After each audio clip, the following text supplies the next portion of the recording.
A great game one for the Minnesota Twins. A balanced scoring attack, including RBI doubles from Josmil Pinto and also Chris Colabello picking up his 16th RBI to lead the entire American League.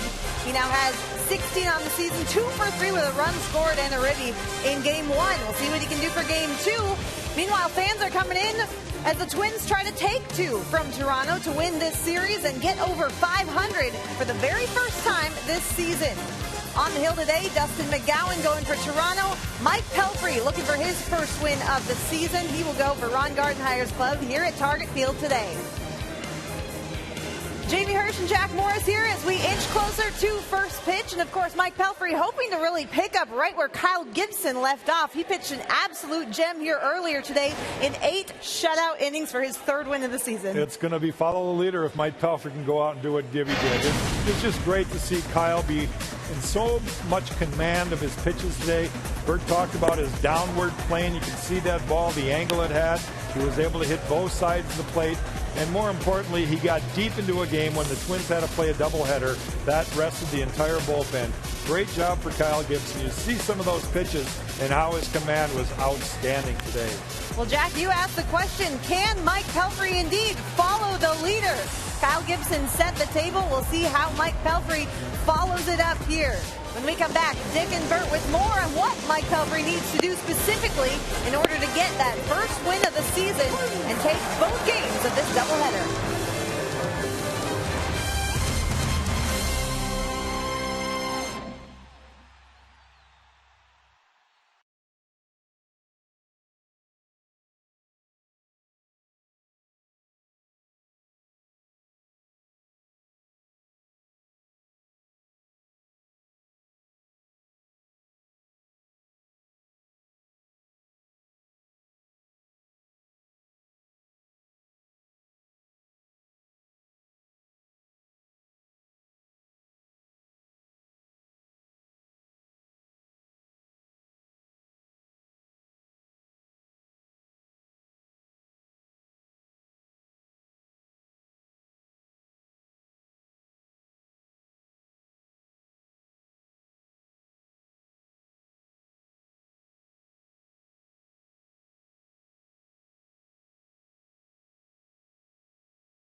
At Menards and by Chrysler, imported from Detroit.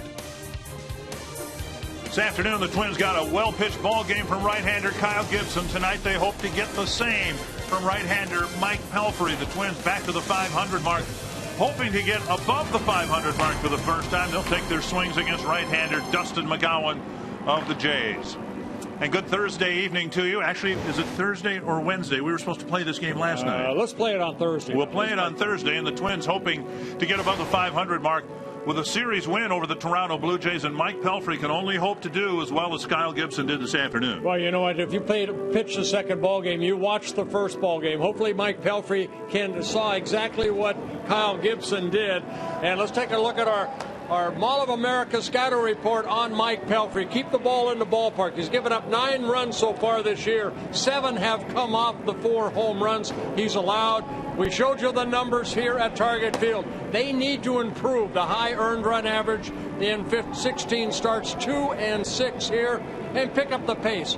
Continue to throw the ball down in the strike zone. Do exactly what Gibson did in Game 1, worked both sides of the plate. Over the last few years, the Twins have had a terrible time picking up a win against the Toronto Blue Jays, and tonight they'll try to make it 2 wins in one day.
Twins were at 500 at 3-3, 6-6, now 7-7. They've never taken a breath above the 500 mark. They hope to take a chilly breath above the 500 mark on their way to Kansas City tonight.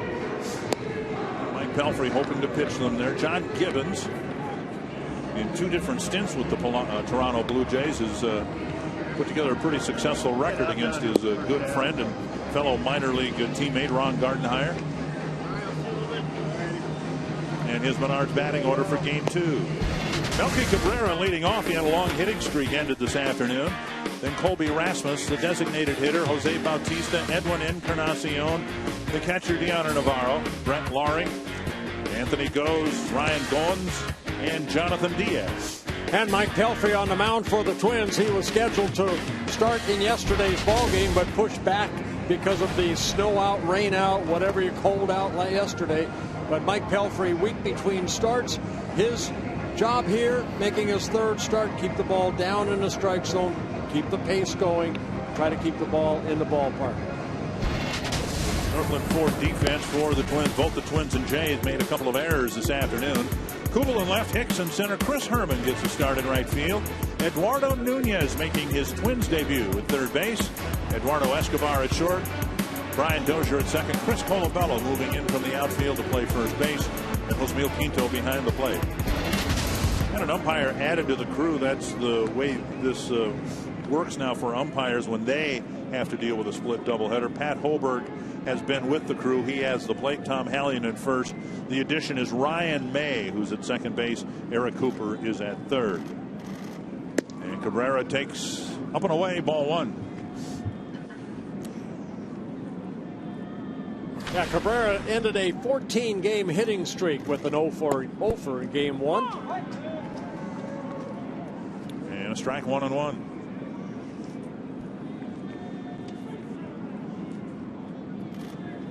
And outside, 2-1.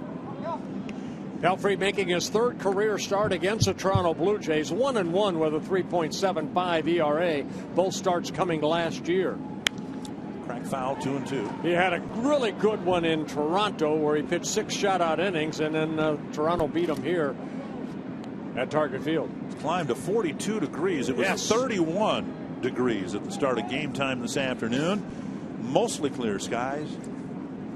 And all in all, a rather pleasant night for a ball game in April. Up and in, now 3-2.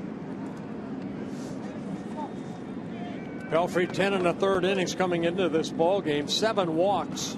Again, he's given up 4 home runs, and 7 of the 4 have led off, and 3 times when he has walked somebody followed by a home run, of course they have scored.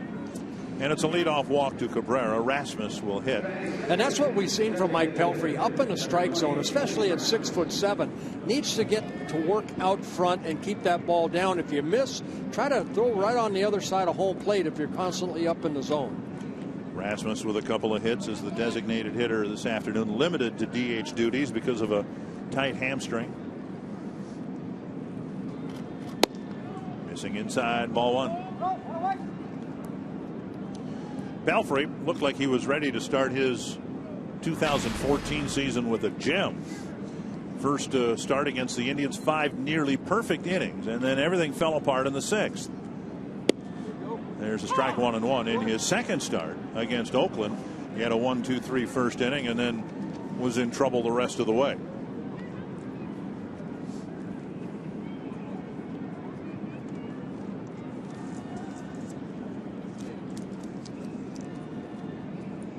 One and one.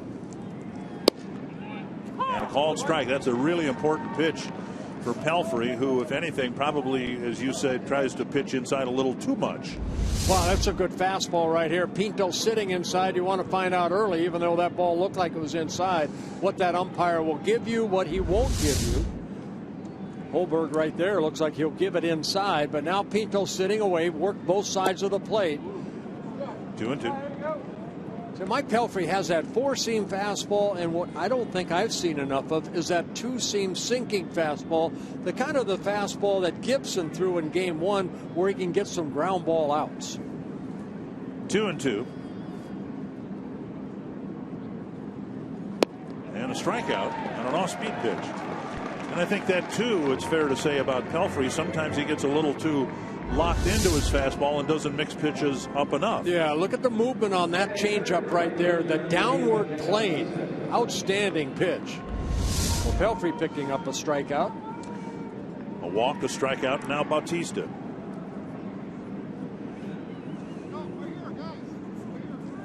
I thought Gibson did a great job of handling Bautista in game 1. Really kind of had him move his feet with that 2-seamer, worked down and in, not up and in, down and in, and then went away. And Bautista likes a guy that likes to pull the ball, hit it out of the ballpark. Did a good job of pitching him down and away, established away. Like that. That's a good pitch right there. 1-1. That little 2-seamer that came back a little bit. Good job by Pinto holding that ball for a split second. Outside, 2-1.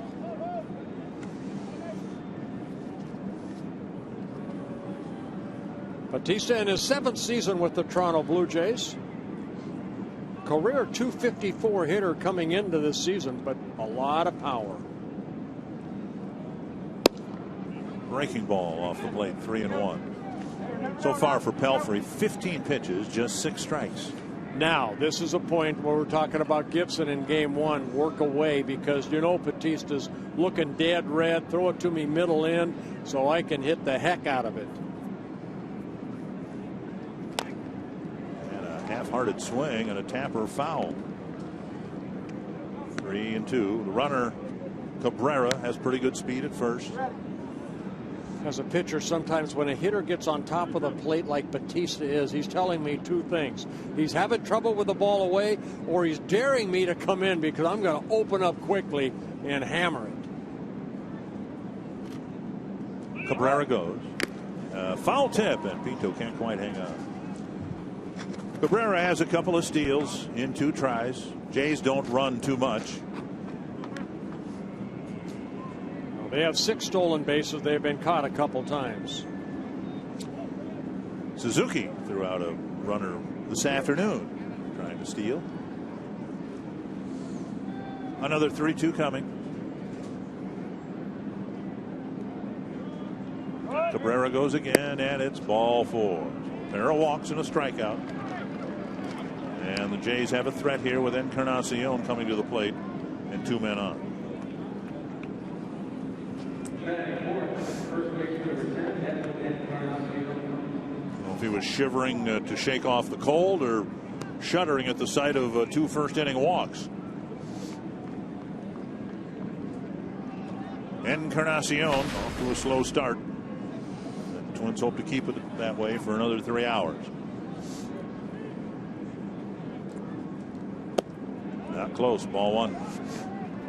And Pinto will go to the mound. Encarnacion only 1 for 12 lifetime against Mike Pelfrey, and that was a home run. Encarnacion in his 6th season with the Toronto Blue Jays came up with the Cincinnati Reds in 2005. Made the All-Star team for the first time in his career last year. Over the last 2 seasons, he's hit 78 home runs coming into this year. Drilled to left field, a base hit. Cabrera around third, and he'll score. Throw coming into second base, first and third, and the Jays have a 1-0 lead. Well, looked like a pitch up right there, and Encarnacion picks up his 4th RBI of the year. Good job by Jason Kubel getting that ball in, keeping the double play in order. That fastball about belt high, and not a lot of movement, pretty straight. It came actually back into that swing zone. Encarnacion hit it sharply in the left field. So a leadoff walk scores. Jays didn't score this afternoon, but they strike quickly here tonight against Pelfrey. Deanna Navarro, the catcher.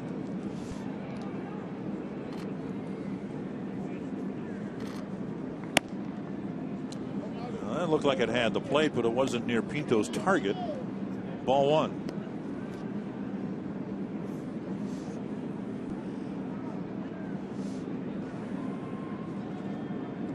Twins looking for the double play. See if Pelfrey can get a ground ball.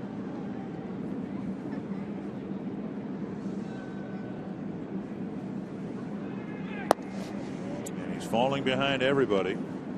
That looked like a changeup right there. 2-0. And how do you get a ground ball? A couple ground balls off Kyle Gibson, got a couple double plays on that sinker, down and away. But obviously it helps if you get ahead of the hitters. Pelfrey can't. Well, even right here, you work the outer half of the plate and you rely on that 2-seamer, and hopefully Navarro will beat it into the ground. Fly ball center field. Hicks sets himself up for the catch and the throw. He kind of double clutched the throw, and it's offline. 2-0 Toronto. Batista comes in from third, and it's a 2-run inning. Navarro picking up an RBI, his 9th of the year. Yeah, Hicks did everything right except maybe get that ball out of his glove. He was setting himself up to make a strong throw. Had a little trouble gripping the ball. Brett Lowry.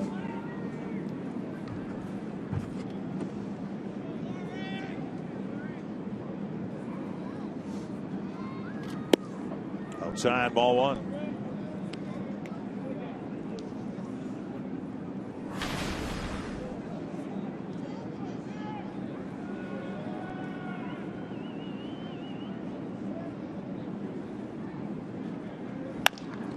Back to Pelfrey.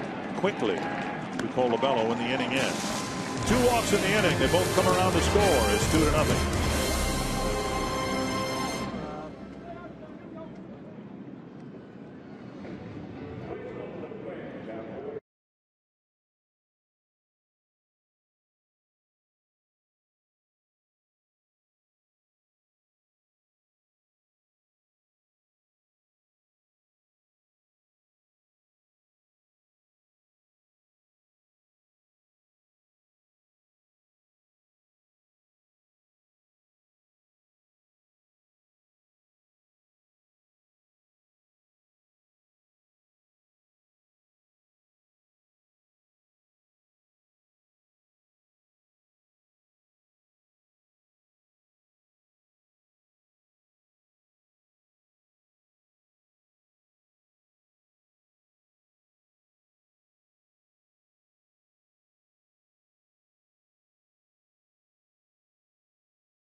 Scored.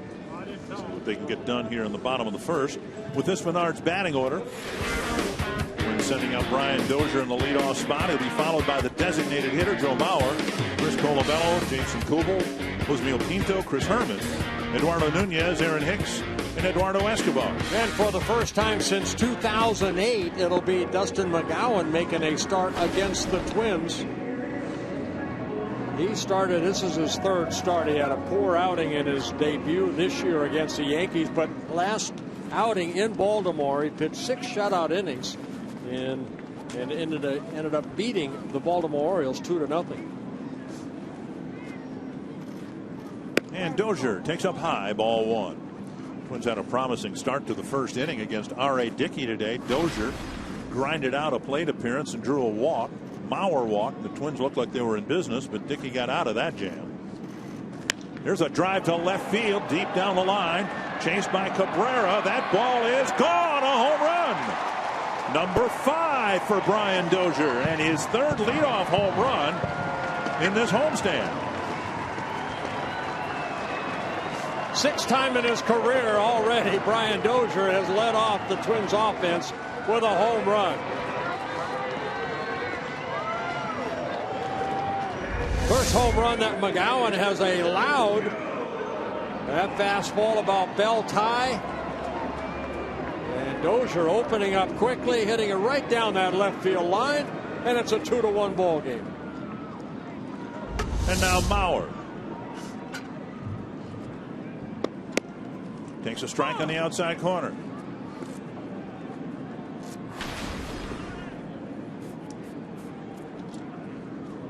Mauer, the first baseman this afternoon, did have a position change. We wondered whether he might not play both games at first base, but he does, as he did when he caught the first game of a doubleheader. Switches over to the DH spot for the nightcap. Joe's been swinging a very good bat as of late. The average up to 293, but over the last 5 ball games, hitting .364, 8 hits in his last 22 at bats. Just seemed like his at bats were the best series of at bats in a game that he's had this year, this afternoon. 1-2.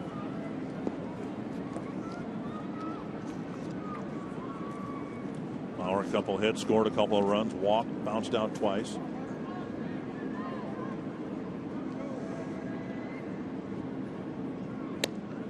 And called third strike. Cut the plate in half, one down.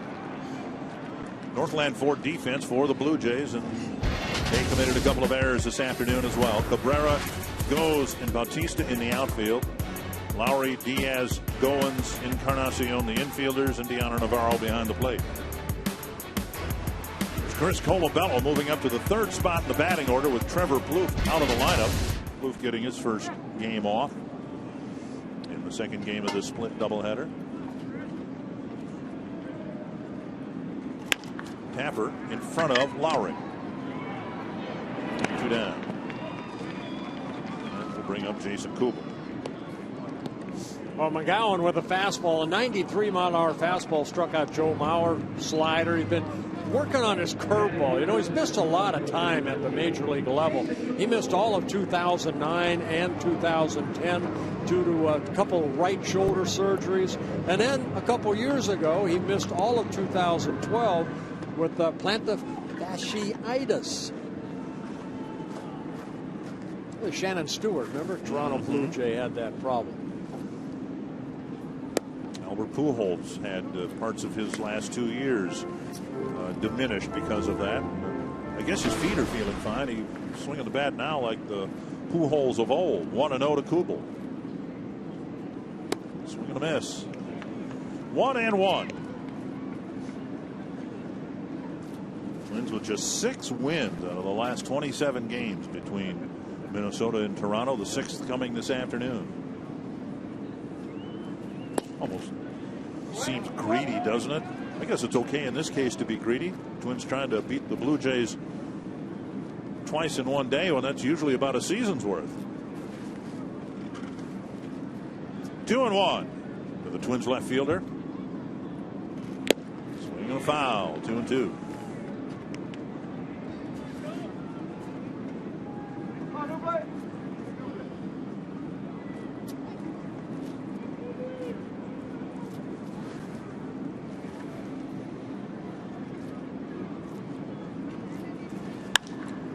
Down the left field line, and no one will catch it, in part because of the shift. And the Blue Jays, like every other team, shifting Kubel severely toward his pull side. Yeah, they do it a little differently. Lowry, the third baseman, is actually playing out in short right. They keep the middle infielders, Diaz at short and Goins at second base. Low 3-2 with Pinto on deck.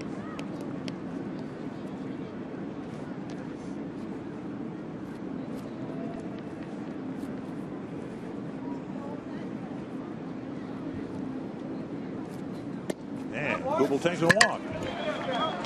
See if the Twins can get their free pass around to score with Pinto coming up. Pinto crushed the ball left center field this afternoon and hit about 2 feet from the top of the wall down in the bullpen area in left center. Drove in a couple of runs with a double. And now 7 runs batted in on the year. I think what we've seen, Dick, is like Pinto's ball and Chris Colabello's ball off the wall the other day. Once it gets warm, a little warmer, I think that ball's going to go out of the ballpark. There's a pop-up behind third. Lowry in foul ground. So during the summertime, that'll go out. That'll go out, would it? Yeah, that'll be a home run. Well, Brian Dozier, cold weather and all, knocked one into the seats to cut the Blue Jay lead in half.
affordable for this season, starting at just $10. Special deals are available for every day of the week. You can check them out at twinsbaseball.com or 1-800-33-TWINS. Well, Mike Pelfrey with a couple of first inning runs allowed. Well, he's got to get strike one. He's faced 6 batters in that first inning, unable to get strike one, get ahead in the count. 0 for 6. Check swing outside, ball 1. 0 for 7. To contrast Gibson, every time you talk to him about his good start this year, what's the difference from a year ago? And he said he realized he has to pitch ahead, has to get strike 1. And he's succeeded in doing that. His strike to ball ratio still not what he would like it, but if you get strike 1, it just kind of sets up the whole at bat. Yeah, it really does. There's Kyle right there. Outstanding 8 shutout innings in game 1. Twins won that game 7-0. 1-1 to Anthony Goes. Swing and a miss. Goes called up to play in the nightcap, and the nightcap only. As we explained this afternoon, baseball changed the rule for the extra player, and they are not eligible to play in either the front end or both ends of a doubleheader. It's the second game only. Fouled back. And same too for Eduardo Nunez of the Twins. In town here in the clubhouse, but not even allowed in the dugout.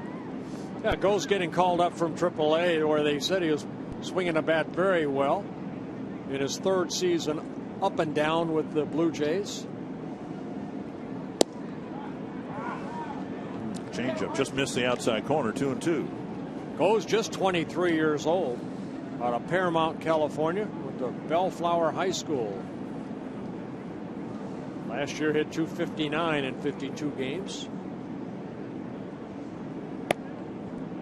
Tried to hit the inside corner with a fastball, but missed. Now it's another 3-ball count. 31 pitches, only 14 strikes. Had a full count on Cabrera, the leadoff man in the first inning, and ended up walking him. And he missed. Another leadoff walk, and that'll bring up Goins. Well, in game 1, Kyle Gibson, who came into the ball game 2-0, looking for his 3rd straight start. Only 4 hits allowed, and those 4 hits came off 2 different batters. So he did a great job with the other 7. Only 1 walk, 4 strikeouts. It seemed to get stronger as the game went on. And a couple double plays. This is a great turn of a double play right there. Outside, 0 for 8 in delivering first pitch strikes. 1-0 to Ryan Goins. Jonathan Diaz, the number 9 hitter, will hit next.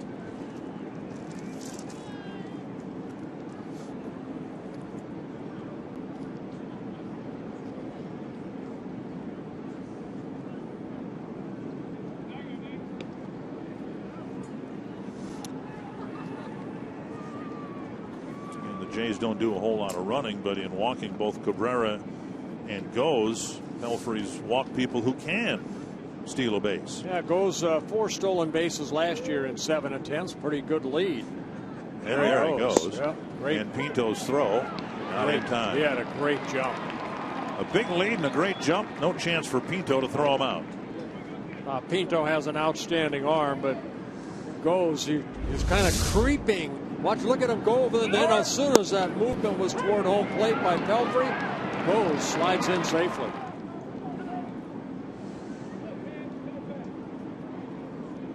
1-1 to Goins.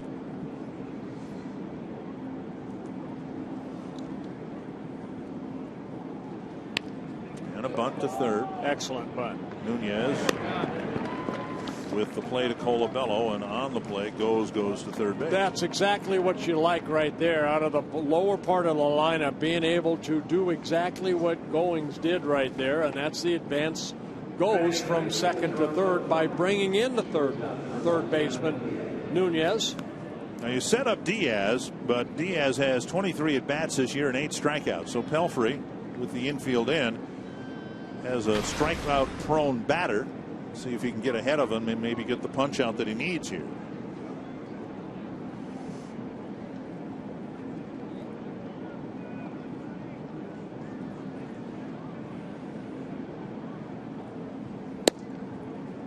a first pitch strike.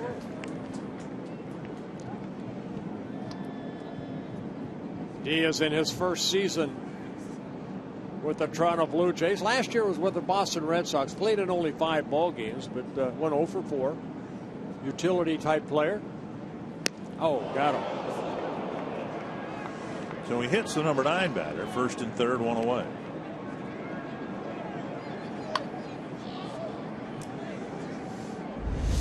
As you can see that pad right there that he displayed right off the elbow area where that pad was.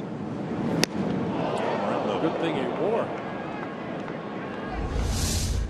And now Cabrera, who walked and scored last inning.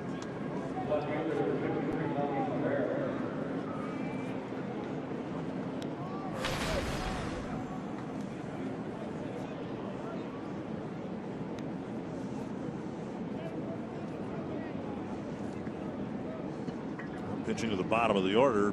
Pelfrey would love to have, after the Dozier home run, boom, boom, boom, set the Jays down quickly. 1, 2, 3, and it's been anything but that. Swing and a miss with Cabrera. Trying to hit one to Nicollet Avenue. Cabrera's hit into 4 double plays. That's the most of any Blue Jay player.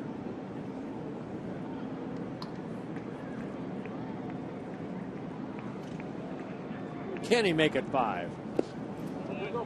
Good block by Pinto on a changeup down.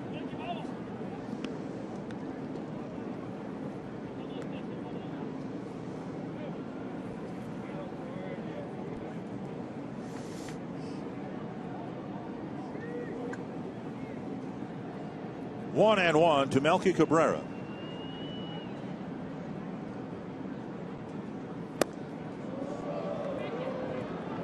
Two and one. 40 pitches for Mike Pelfrey and 18 strikes.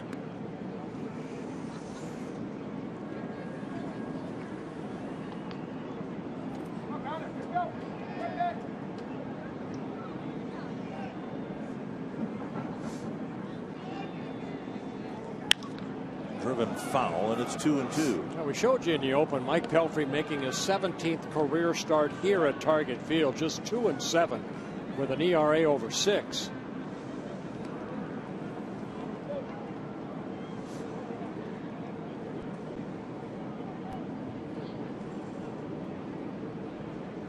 Two to Cabrera. Popped up short left field. And a long run. It's the shortstop, Escobar, and a near tag by Goes. That's a good play by Escobar. I'm not sure Kubel was going to be able to get there. That's a long way for a shortstop to run and catch a pop-up. Yeah, nice play by this Speedy Escobar, having to go into short left field. Jason Kubel was pretty deep out there. And this ball popped up right there. Escobar hustling back. Has to keep his eye on the ball. Makes a nice kind of over-the-shoulder catch, and then gets it back in the infield. So a big out right there for Pelfrey. And now Colby Rasmus struck out on a changeup last inning.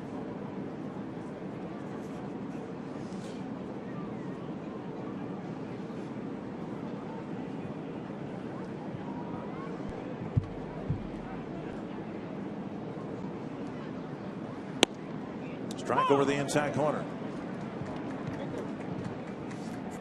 Rasmus bothered a little bit by a hamstring injury.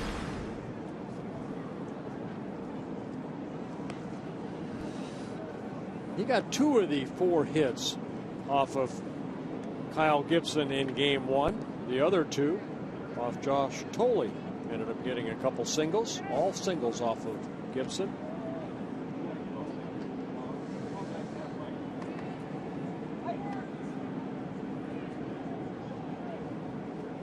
Swing and a miss, 0-2.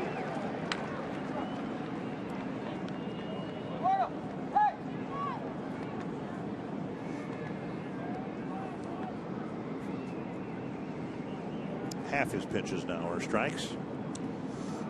Then you get Rasmus and get the Twins off the field in a 2-1 ball game. Kind of threw that fastball by him. See if it goes back to the fastball again. He did, but up in the zone. 1-2.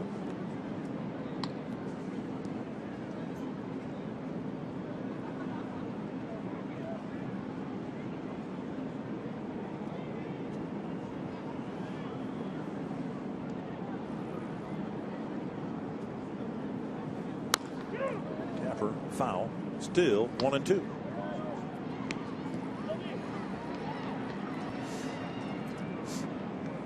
Rasmus' unusual stance to get ready, Dick. You see when he gets in that box and then reaches out, his bat is actually over the plate.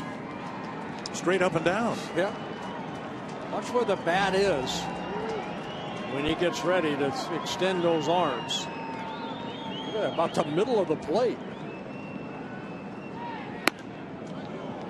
2-2.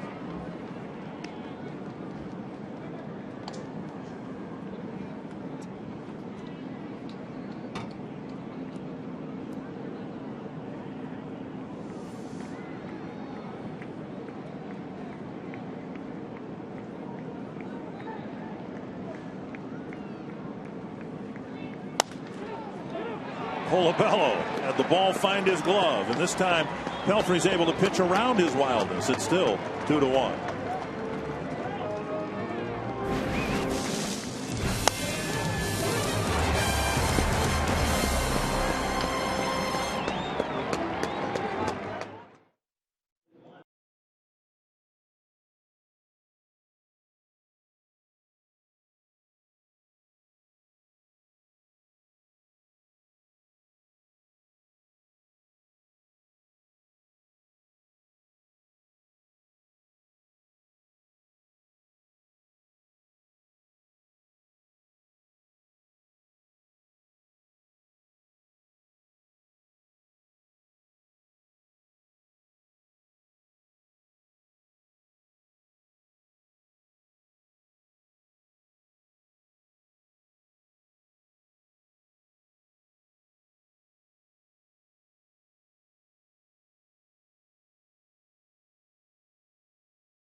here, 42 degrees.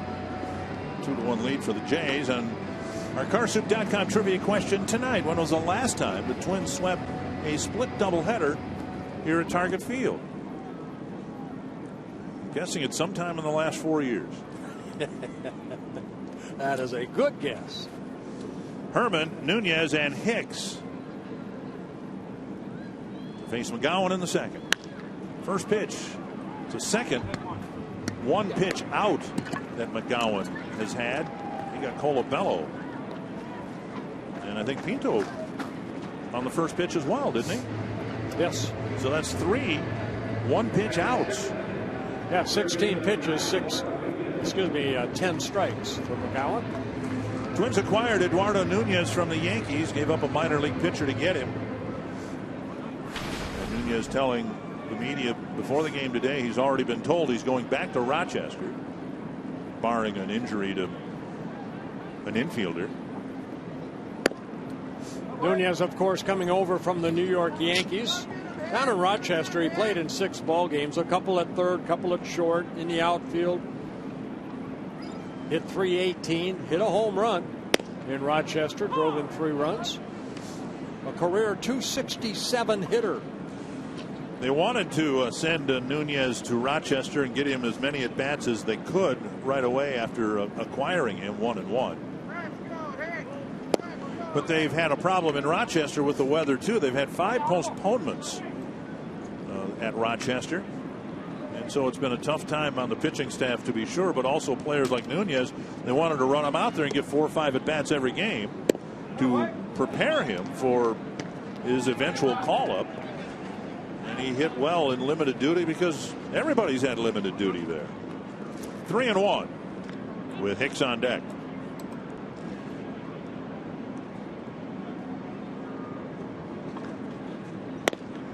And Nunez draws a free pass. Second walk issued by McGowan. Now Nunez has pretty good speed. 48 stolen bases in 4 seasons with the Yankees. Caught only 11 times.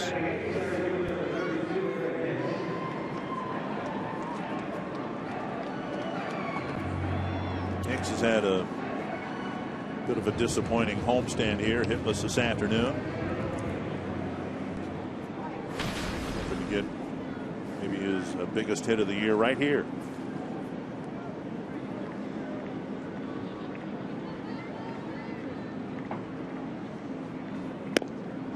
Strike on the outside corner.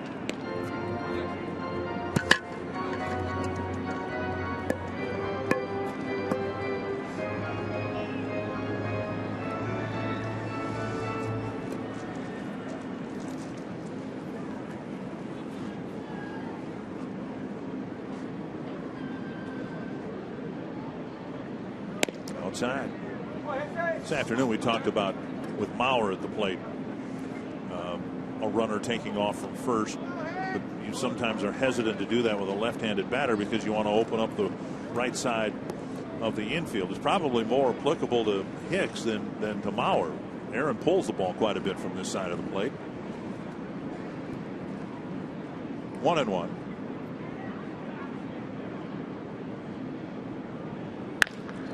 Right over his cap into center field. A solid hit for Hicks. And the Twins have some speed on the bases. Tying run at second with 1 away. Good at bat right there for Aaron Hicks. Fastball left up. He took it right back up the middle, and McGowan had to duck to get out of the way. Twins get their second hit.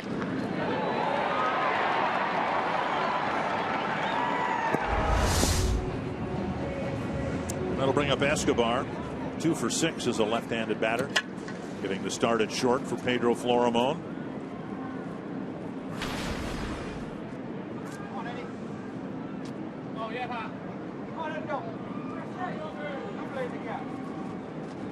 Twins roster doesn't have a whole lot of speed, but the speediest runners they have are on the bases right now.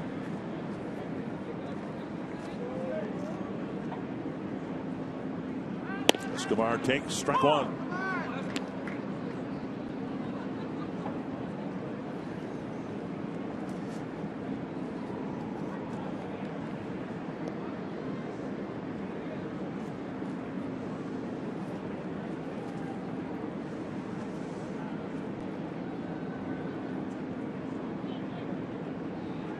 Shortstop Diaz cut behind the runner, and Escobar swings and misses.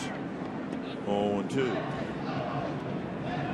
It looked like McGowan took a little off that. Sinker down and away, and Escobar a little out front. McGowan won his last start, his first win in 6 years because of all the injuries. Trying to make it back-to-back wins, but he's in a little bit of trouble here in the second inning. 2 strikes to Escobar. Poked down the line, but that's turning foul. Again, McGowan missing a lot of time. 3 seasons he missed the full season because of surgery on the shoulder. Number 1 pick by the Blue Jays, Dustin McGowan, 32 years old.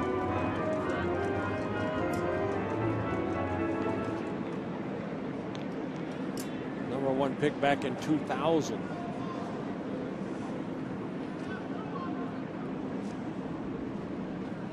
Up and away. 1-2.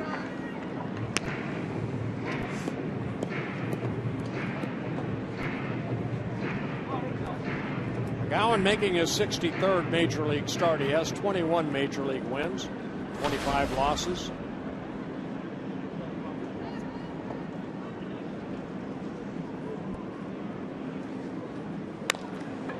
Dribbler left side. And he should be safe at second base. How'd he call him out?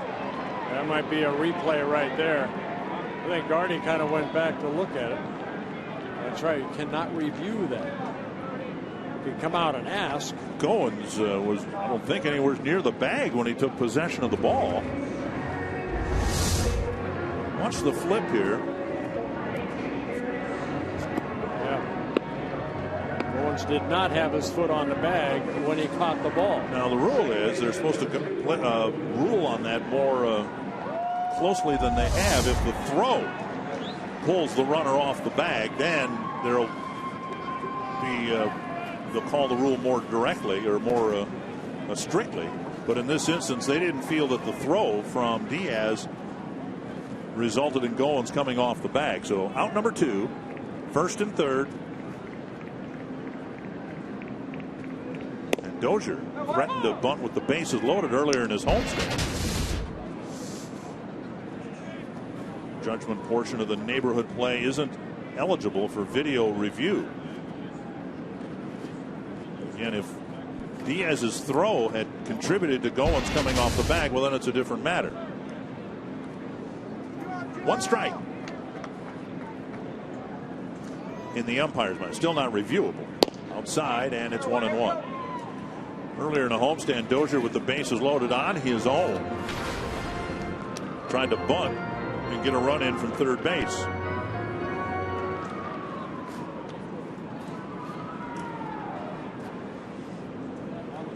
He drove in the first run for the Twins with his 5th home run. He swings through strike 2.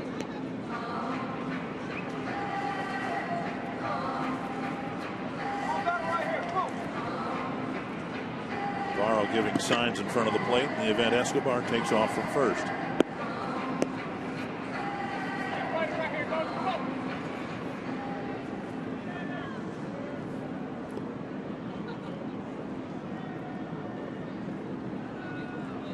One and 2.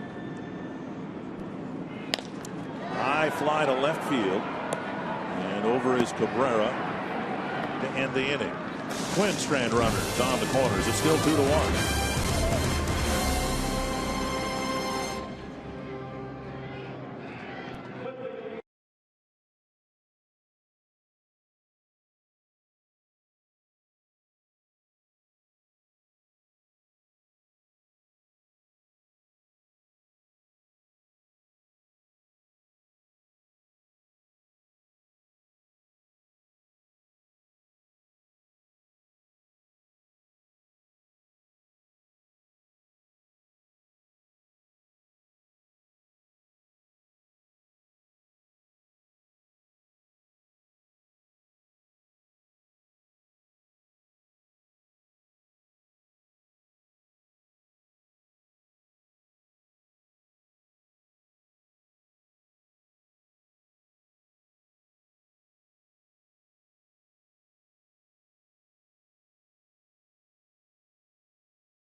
Link, your link to what's next.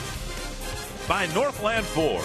Visit northlandford.com and your local Northland Ford dealers today. And by Grand Casino. The best stories start here. And a first pitch strike to Jose Bautista, who walked and scored in the first inning. Pelfrey hoping for a quicker, more efficient inning here in the third. This is pitch number 50 already, up and in to Bautista. And he split them in half. 25 balls, 25 strikes. 1-1.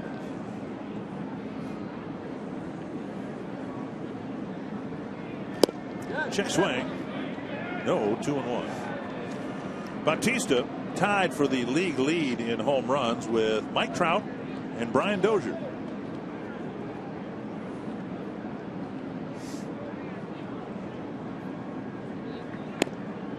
Off the plate, 3-1. All the Blue Jays have done with the bat against Pelfrey is pick up a single and a sacrifice fly, but just one hit. Yet they lead 2-1. There's a strike filling the count.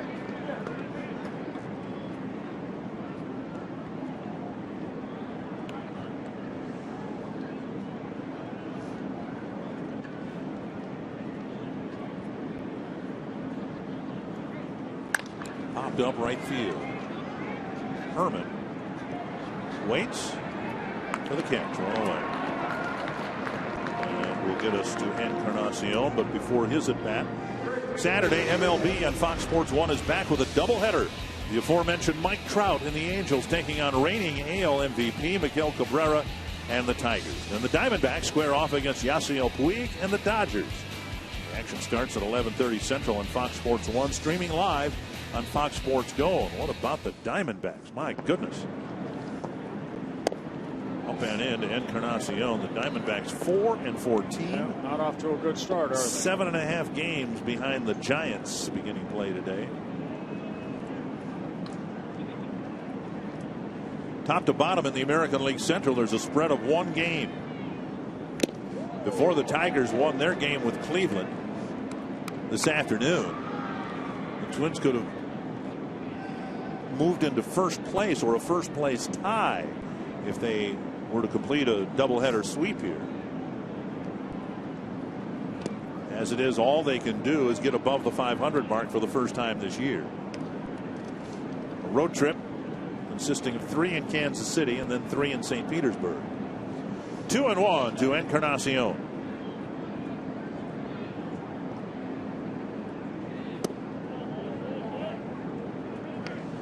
Encarnacion takes, and it's another 3-ball count.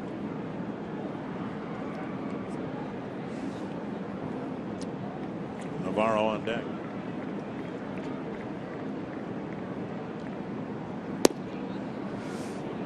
Walk number 4 for Pelfrey. And a hit batter in there as well. And Navarro will hit. Drove in the second run with a fly ball in the first inning.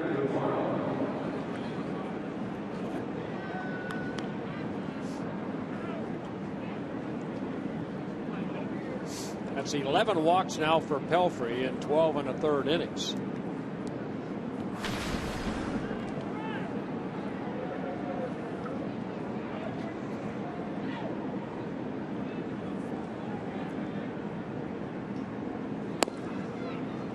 And then to add to matters, you don't really need a stopwatch. I think even the viewers home can feel the pace of the game get much more sluggish with men on base. Pelfrey works at an okay tempo as long as the bases are empty, but then it just takes a lot longer time between pitches. 1 strike. And now a ball. He's actually sped up from where he was last year. One thing that Rick Anderson, the pitching coach, have talked to Mike about.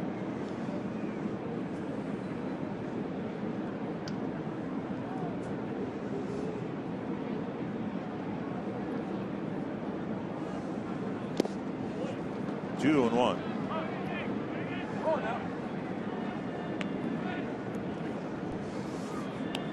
Pelfrey making his 181st major league start.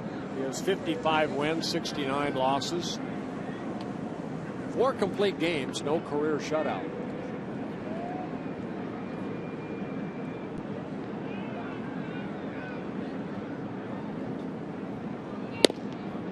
Called strike in the inside corner, 2-2.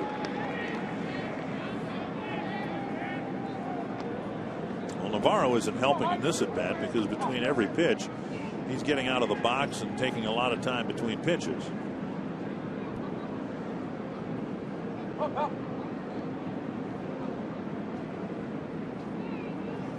Two and two. To the left. Kubel over. Now in. Out number 2.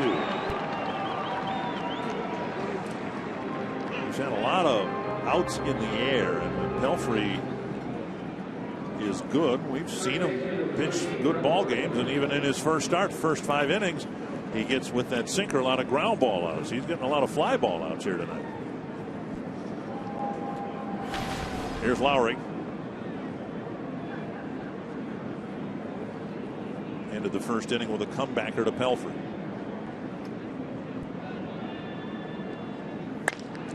Right, hit pretty well. Ball has some carry. And Herman in front of the fence makes the catch. Another walk in the inning. No harm done. It's a 2-1 ball game with Joe Mauer ready to lead off the bottom of the 3rd.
With an RBI single after he walked Cabrera and Batista, and then the sacrifice fly by Navarro made it a 2-0 Blue Jays lead. But Brian Dozier, for the 3rd time this year, leads off the offense with the Twins with a home run, his 5th of the year.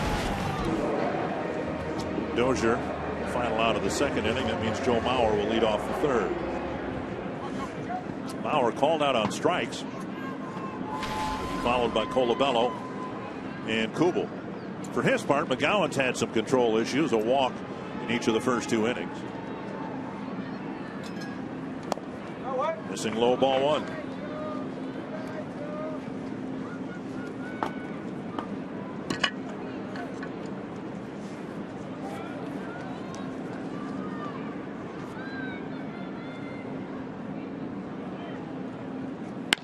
Driven to left. Cabrera running toward the corner, and he gets there for the catch. Our Sanford Health Injury Report dealing with Oswaldo Arcia. Got a cortisone shot on Tuesday. Typically it takes a couple of days for those to be effective. Right. And then he'll test it again. And Arcia hoping to be available to come off the disabled list when his 15 days are up. Here's Colabello, retired on 1 pitch in the 1st inning. He takes inside, ball 1. Yeah, he swung at a curveball from McGowan and ended up grounding out.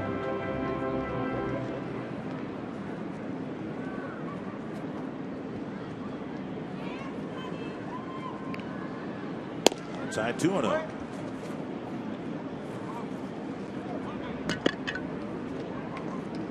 Colabello drew a walk this afternoon, and that's one thing that will, in the long run, really benefit him if he can show the other teams that he will take a walk. Over 50 at bats, just 3 of them. And there's a strike on the outside corner.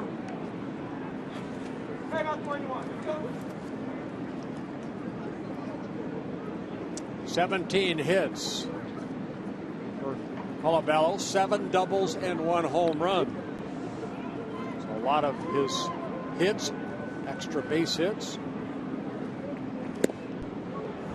Power against power. And Colabello missed the fastball to even the count 2-2.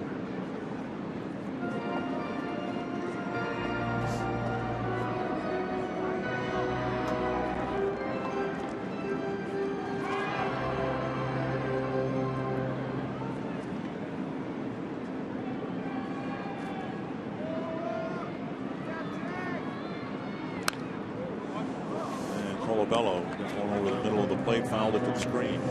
You know, for the Blue Jays to stay consistent and hopefully be in the race, which they hope they are throughout the summer, they need McGowan to stay healthy. They need the starter on Tuesday, which was Brendan Morrill, to stay healthy. Both these guys have had history of arm problems.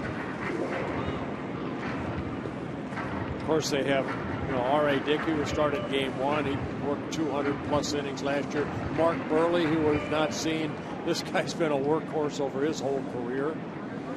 There's Mark Burley. 2-2 to Colabello. 3-2. I don't know if you can hear it, but every time a Twins batter takes a pitch, you can hear from the dugout, and I assume it's Tom Bernansky saying, "Attaboy." And I think that's something that has really helped the Twins so far this year, at least, score more runs. The encouragement from the hitting coach. Wrapped to the hole, a base hit, and another good at bat for Colabello, who fell behind. Got the count full, got something he could handle, and he handled it. He sure did. Second time in game 1 he hit a ball like this between third and short. Fastball that just kind of stayed right there. It's exactly where Navarro, the catcher, was setting up, but Chris opening up quickly, finding that hole between third and short. In Bernansky's first year as a hitting coach, there wasn't much to be encouraged about. You know, this is a team, at least last year's team, was a team that just did not perform well at all. Way too many strikeouts, most in franchise history. Here's Kubel, and he takes a strike on the outside corner. But Tom, through it all, understood the process because he went through it himself. You need experience, and whether it's Trevor Plouffe, who's had a good start to his season this year, or even Colabello, the more time they get, the more failure they experience sometimes, the better the results will be in the long run, just outside 1-1. You know, sometimes it takes a coach, too, with Tom's philosophy on hitting and what they're trying to do to sink into the players. You know, do I trust this guy? You know? I mean, he's a hitting coach. He has to know each individual, that they all have their own tendencies, what they like, what they don't like. Swing and a miss, 1-2. Kubel walked in the first inning.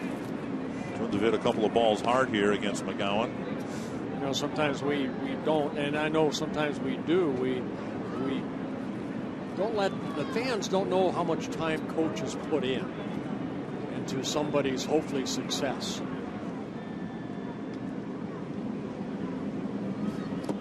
In the dirt, dug out by Navarro, 2-2. You know, sometimes you come to the ballpark early, especially I like coming to the ballpark early on the road. You're there at 12 o'clock for a 7 o'clock game. You catch that early bus that the Twins have. You know, and the coaches are already there. Paul Molitor added to the staff. All that baseball knowledge. 2-2 to Kubel. Colabello at first. And got him down and in. Kubel strikes out for out number 2. Nasty breaking ball right there. McGowan picks up his second strikeout. Why that pitch is so tough. Watch it go underneath the swing of Jason Kubel. Left-handers like it down, but it looks like a fastball about knee high, and then it breaks down toward your ankle. Pinto fouled out the first pitch he saw in the first inning.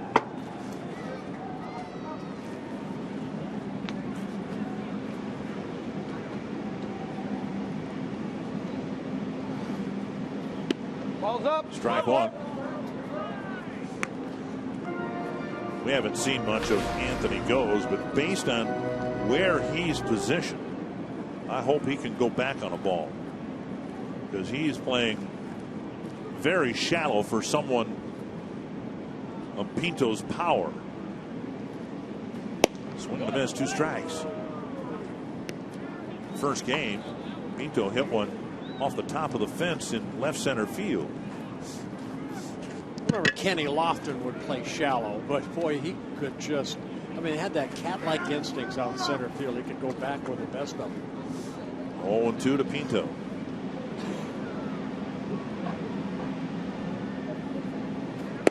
Just off the corner, 1-2. McGowan's thrown 50 pitches, 30 of them strikes. Couple walks, couple strikeouts. He's given up 3 hits. Number 3 of his first 4 outs came on 1 pitch.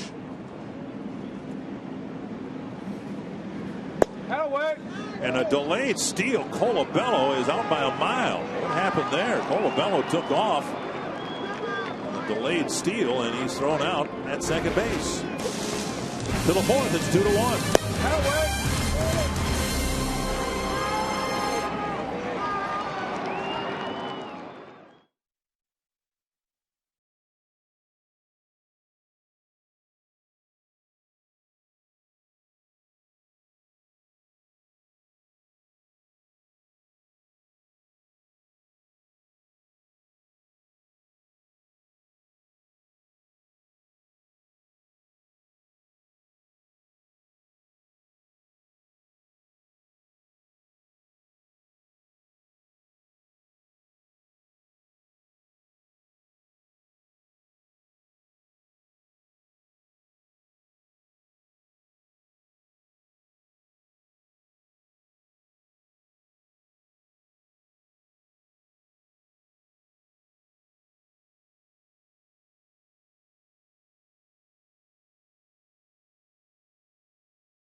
The Jays in front. Time now for you to tweet your photo using hashtag NorthFanPhoto for a chance to have it shown in an upcoming broadcast brought to you by AT&T.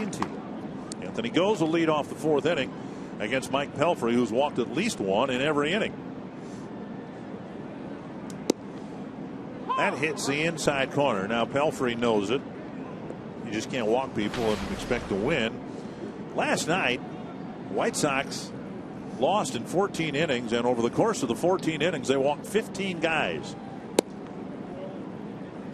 And well, there must have been one guy in that lineup they kept walking to get to. like every other batter. Leori Garcia, utility player for the White Sox, ended up pitching at the end of the game for the White Sox, and he joined the fun. He walked a couple guys, gave up a hit, and took the loss. 2-1.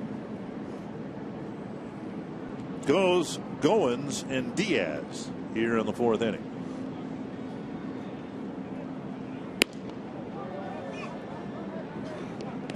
He walked Goes in the 2nd. Goes stole 2nd.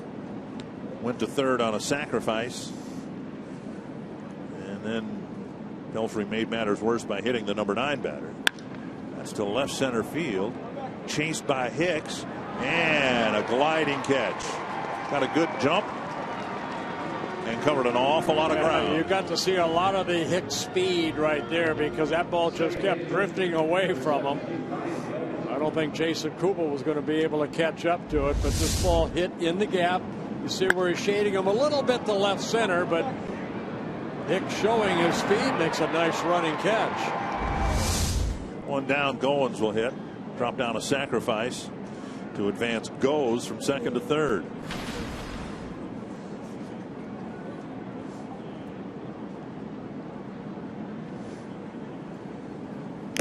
Swing and a foul tip. 1 strike.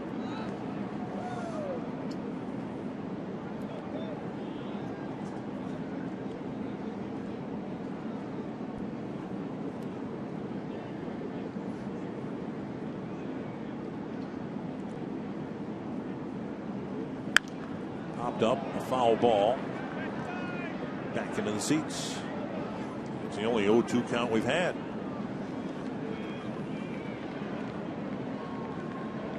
Pelfrey with 1 strikeout in the ball game, 4 walks.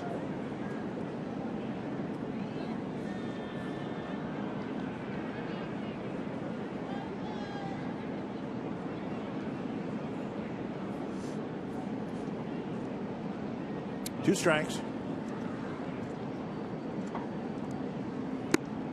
And up and in a ball. Twins 7-7 on the year. 3 of the wins belonging to the least experienced starter in the rotation, Kyle Gibson. He picked up number 3 this afternoon. 8 shutout innings. Oh, what a catch by Brian Dozier. He laid out and picked that ball off just as it got to the outfield. All right, 2 nice plays here in the 4th inning. Hicks went a long way to make a great catch. And then Brian Dozier, as Goings hits his ball right on the butt. And Dozier reaching out, diving for it, and coming up with a nice grab. 2 down, and that'll bring up the number 9 batter, Jonathan Diaz.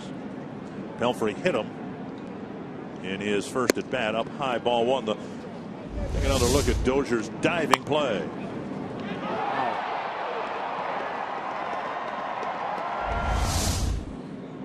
1-0 to Diaz. And a strike. The Jays had it all set up in the 2nd inning. A walk. Goes stole 2nd, sacrifice to 3rd. Sunday, Diaz laid down a squeeze bunt successfully. And whether they were going to ask him to do it again, never really got that far, because in the 2nd pitch, Pelfrey drilled him the back of the left arm. Driven to right, and Herman plays it on a hop. A 2-out single. Just the 2nd hit for the Jays. Twin season ticket owners enjoy 10% off concessions and merchandise at Target Field all season long. Season tickets are still available for full season 40 and 20 game plans. Act soon, and your purchase includes all-star game purchase priority. You can call 833-TWINS, or if you'd like, go to twinsbaseball.com. Season ticket plan is there for every fan. Melky Cabrera takes outside, ball 1. This will be the 80th pitch for Pelfrey. He's only thrown 40 strikes.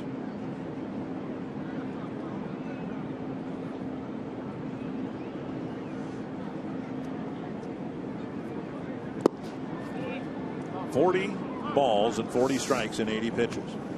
Yeah, his first 2 starts. First start, he had that 12 up, 12 down in Cleveland. He ended up working 5 1/3 innings through 81 pitches. The last outing against the Oakland A's here, he worked 5 innings, went into the 6th through 104 pitches.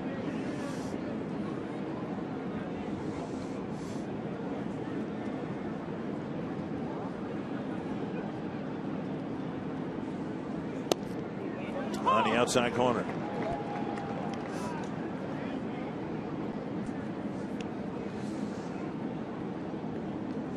How would you contrast? I'm not talking about the command, but the pitches that Pelfrey has compared to Kyle Gibson. 2-1. Almost the same type of stuff. I mean, I think that Gibson throws a little bit harder. Of course, maybe a mile or two, but Pelfrey just kind of inconsistent. I thought Gibson did a great job of getting to that balance point and then creating the downward plane. And Pelfrey is 1 inch taller than Gibson. I just don't see the consistency of the downward plane. A lot of pitches up in the zone. Popped up down the left field line. Right there. Kubel near the line. Squeezes it to end the inning. We'll bring that pitch back, but that's the pitch that Pelfrey needs to throw more of.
An oasis of interconnected waterways and forest land, creating a paradise for boating, swimming, fishing, hiking, and more. Visit exploreminnesota.com and discover a world that's only in Minnesota. Post your experiences to #OnlyInMN. The most popular reason to visit Voyagers is the water, of course. 4 large lakes plus 30 smaller inland lakes make up more than a third of the total park area. Get up there now before the mosquitoes are around. There's a pop-up near the Twins dugout, out of play. See, that's the positive. I mean, we haven't enjoyed the snow, at least I haven't, and it's been cold. Started the ball game today below freezing temperatures, but there are no mosquitoes. If you were a mosquito, would you want to be out in this weather? Pinto, Herman, and Nunez in the Twins' 4th.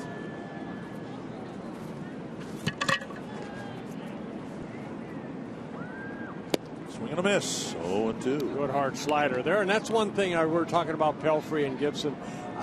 The difference, I think Gibson has a little bit harder slider than Pelfrey. Pelfrey more of the slower curveball.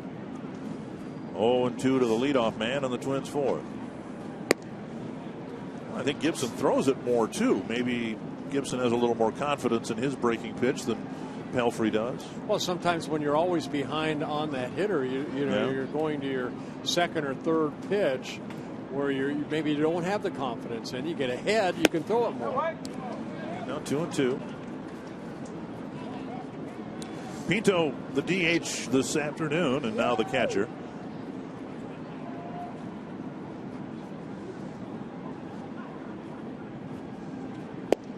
Inside, a full count. Mentioned earlier, McGowan's last start came at the Metrodome back in 2008 when his mound opponent was then starter Glenn Perkins. Got a no decision in the Jays' 3-2 win. Herman on deck. 3-2 to Pinto. Fouled back. Out of play.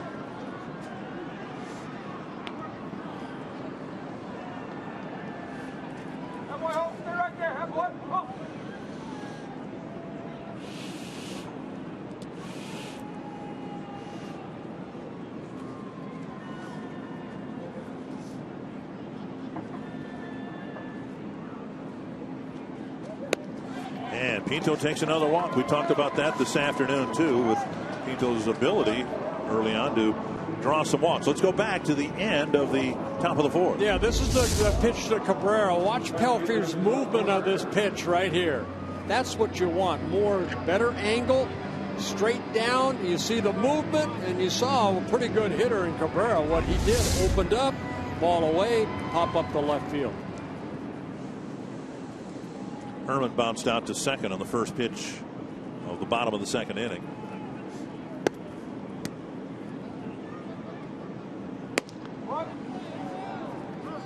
And up and away, ball one.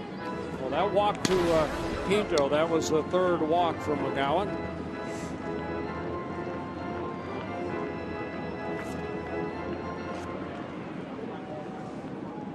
See Lowry in on the edge of the grass.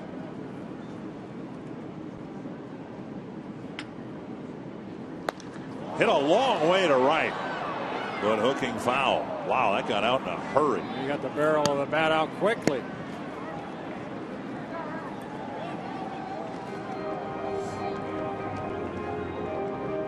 Pinto's playing time, the runner at first, and Herman's presence on the roster are linked, of course. We've talked about that. Herman allows the Twins to DH Pinto as they did this afternoon, having someone on the bench who can catch in the event something happens to Suzuki. 1-1 to Herman. Down and in, 2-1. Oh, and Jason Bartlett went on a disabled list. Herman got called up from AAA. Last year, 57 ball games. Didn't hit real well up here, but did hit 4 home runs. Bartlett, by the way, down in Fort Myers, Florida. Where it all began for the Twins when they acquired him 10 years ago. 2-1. And a strike taken.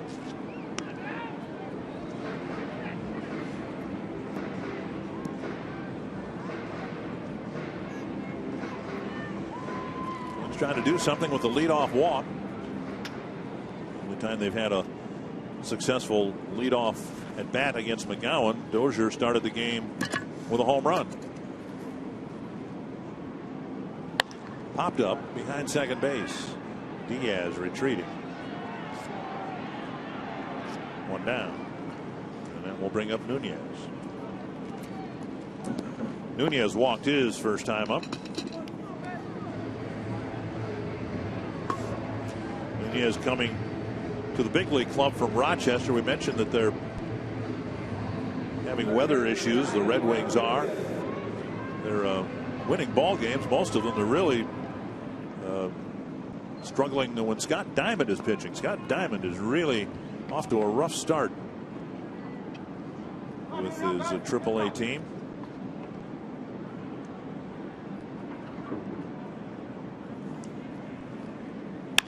Rip pass, Lowry into left field. And Nunez with a sharp base hit. And the Twins again have runners at first and second, 1 away. We'll bring up Hicks, who hit a screaming line drive to center for a home run. Well, for Nunez, a single. you know, even when the Yankees did a good job offensively, that ball kind of a hanger inside, and Nunez hooking it past Lowry in the left field.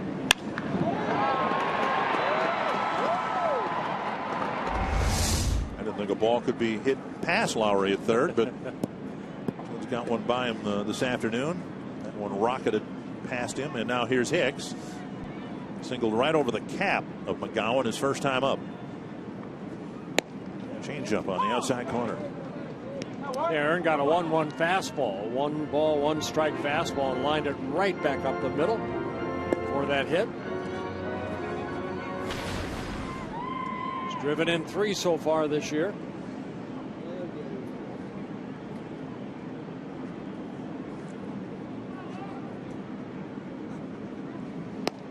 One and one. Hicks, of course, got off to a terrible start last year, and then there were some encouraging signs. He got his batting average up over 200, and it looked like it was going to keep going that way, but then the headwind that became his rookie season started driving the batting average back down below 200. And he was sent back to AAA and was not recalled in September. Popped up, and it will reach the seats. 1-2.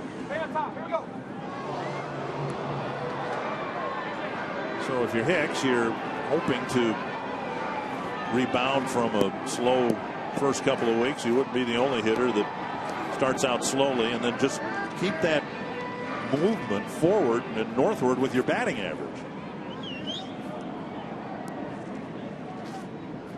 And that's what Tom Bernansky wants. He just wants consistent at-bats.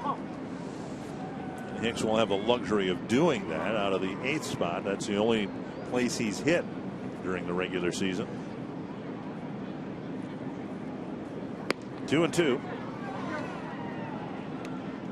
I remember last year, Dick, they put him in that leadoff spot, you know, and it's tough, you know, and that's why Gardy now, they have him down lower in the lineup, take some of that pressure off of him. Hopefully he'll relax and be the athlete that the Twins saw in him when they drafted him in their first round pick back in 2008. 2-2. Struck him out. 2 down. Allen picking up his 3rd strikeout. And Escobar coming up with 2 on and 2 out. Our Pepsi fans of the game enjoying the start of the holiday weekend, perhaps at the ballpark.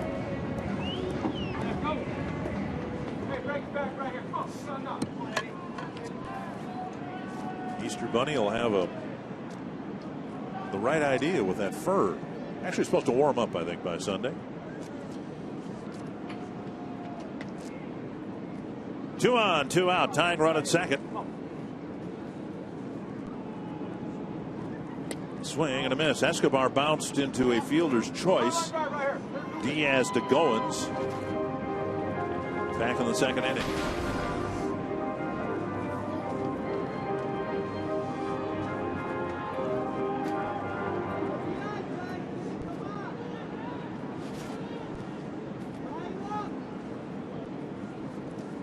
They've had a base runner on in every inning, and Gowan trying to pitch around more trouble here in the 4th.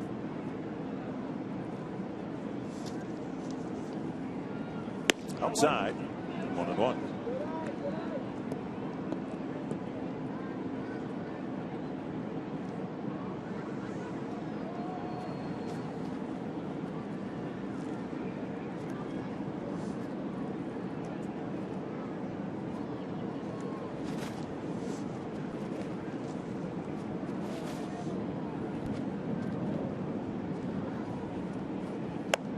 Swing and a miss, 1-2. McGowan can get it up to 93 miles per hour. Took care of Hicks with a fastball, and strike 2 to Escobar on a pretty good fastball.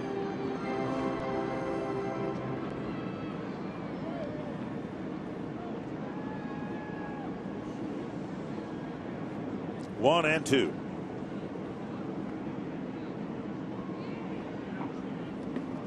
Bounces into Navarro, 2-2.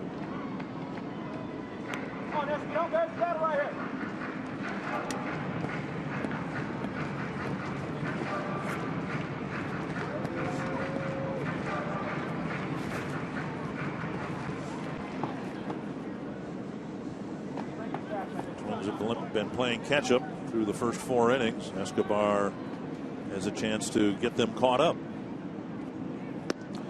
3-2 to the number 9 batter. Dozier on deck. Runners will take off here.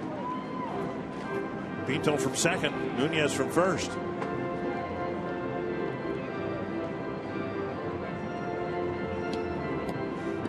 He's thrown that fastball a couple times past Escobar, so we would assume a good fastball right here to see if Eduardo can catch up to one. Runners off. Bounce to the right side. Goins has it. Flips to Encarnacion. That ends the threat. On to the fifth. It's still 2-1.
Two to 1 Jays in the series finale. You can join Fox Sports North and the Minnesota Wild for a playoff pregame party Monday, April 21st from 4 to 5:30 p.m. outside Gate 2 at the XL Energy Center.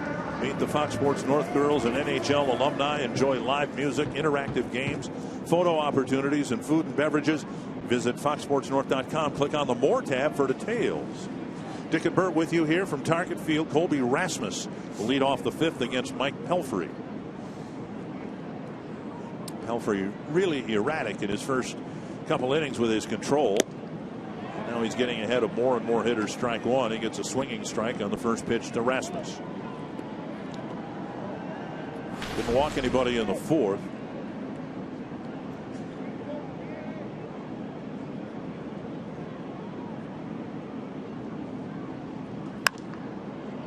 Rasmus pops it up left side. Nunez in the outfield grass. Now giving way to Escobar, one away.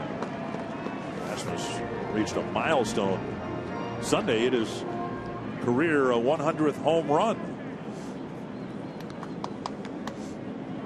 One down, and that'll bring up Jose Bautista. Blue Jays lineup hasn't really clicked yet. Their usual leadoff batter, Jose Reyes, injured his hamstring in his first at bat. He's rehabbing in Dunedin and hopes to join the team this weekend. Pitch tracks presented by Chrysler. One strike. Outside 1-1. Bad news today for the Jays regarding their closer. Casey Jansen is also rehabbing. His back is giving him more trouble, and according to John Gibbons, he had a setback yesterday. Here's a high drive to left field, and that one's not coming back. Into the second deck, a solo home run. Bautista now with his American League leading 6th home run of the year. And it couldn't be a 3-game series without Bautista hitting a home run against the Twins.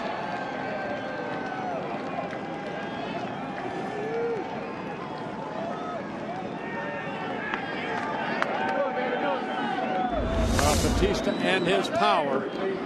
Fastball about bell tied, middle in. Let's see Pinto turn away. The ball was delivered about 1.5 feet from where Pinto set up, down and away. And you could see Pinto's reaction. 3-1 to score. 1-0 now to Encarnacion. Single and a walk for Encarnacion. 2-0. When Pelfrey's given up home runs often this year, he's followed the home run ball with an inability to throw strikes.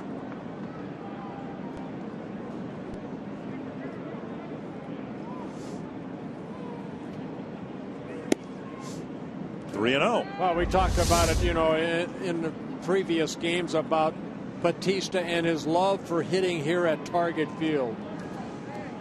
In 14 games, he has now hit 11 home runs against Twins pitching. In the middle of strike.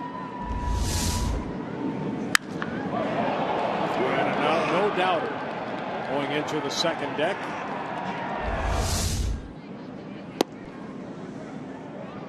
And there's a walk to Encarnacion. Why it is, Pelfrey probably can't tell you, but his first start this year in Cleveland, he had 5 nearly perfect innings, and Yan Gomes hit a home run to start the 6th inning. And that was just the beginning of the trouble for Pelfrey. He walked the number 9 batter, Chisenhall.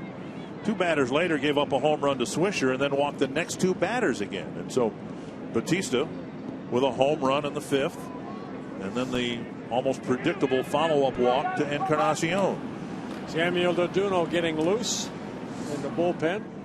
Navarro with Pelfrey approaching the 100 pitch mark, and ball 1. And that was a problem last year too for Mike Pelfrey. I know he was rehabbing from the Tommy John, and Twins were taking a gamble, a hope that Mike Pelfrey would, 2 years after would be fine the way he was with the Mets, but too many pitches in a short amount of time. He averaged 5 innings last year per start. Hit to right and hit well. Herman back, and he'll play the carom, and he got to it quickly, firing it into second base. It's a nice play by Herman, who almost pinched himself against the wall too closely. And the single, as it turns out, sends Encarnacion to third base. That was a dangerous play right here. Herman didn't know whether he could go back far enough to get this ball. And that ball caroms right back to him. If this ball gets by him, I know Aaron Hicks is backing up the play, but Encarnacion may have scored. And Herman playing it off the padding right there, and the ball comes back, as you can see him halt. And getting it back in. This is the manager coming out, so we anticipate a pitching change. A disappointing outing for Pelfrey.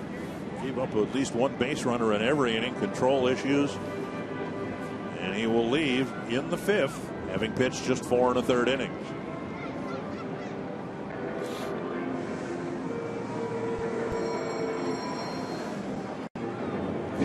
He's still over.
Starting to unravel for Mike Pelfrey in another middle inning.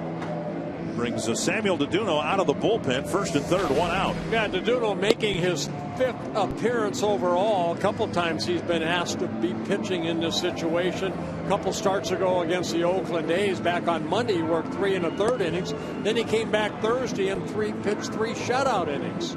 So DeDuno, the long man out of the bullpen, hopefully he can get into the 7th or 8th inning. But he needs a quick out here. DeDuno also a guy that can get a strikeout right here. Runners at first and third, one out. Lowry will hit. And frankly, a tough spot to put DeDuno in. First and third, you're already down by a couple of runs.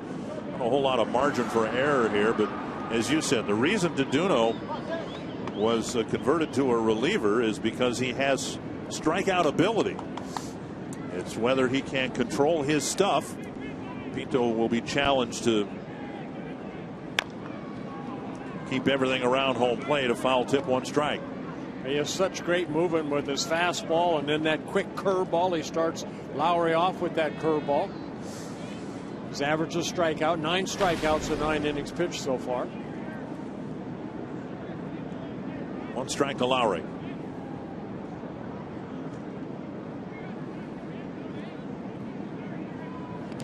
And that's what I'm talking about.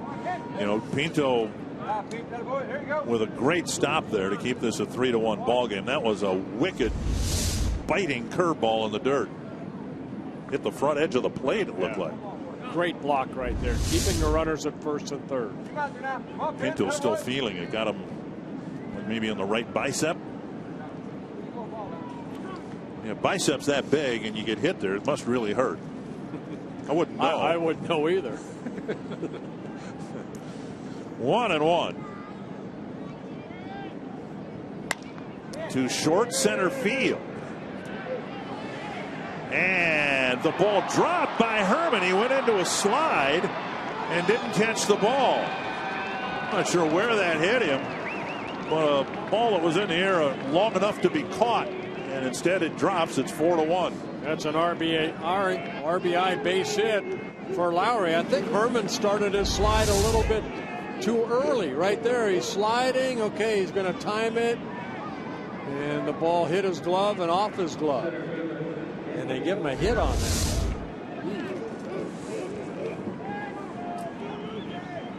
Okay. Anthony goes. Walk on a fly out.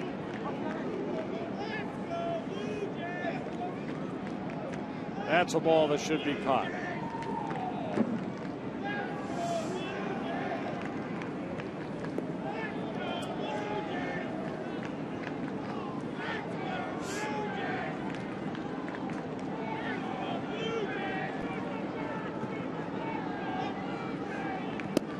Fastball on the outside corner.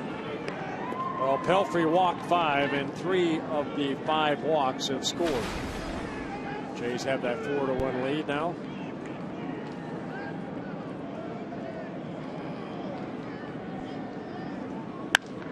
It's twisting down the left field line foul. 2 strikes. Still only 1 out in the inning. 4 straight have reached.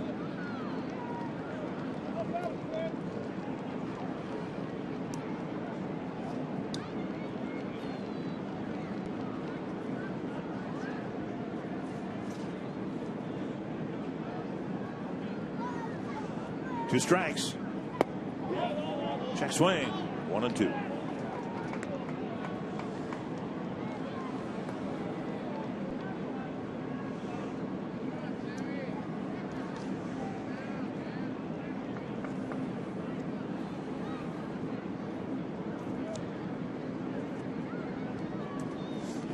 Another nice block by Pinto.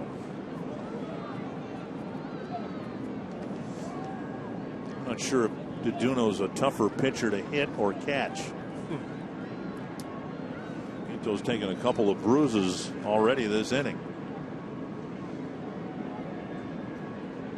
So he's still calling for the breaking ball here, though.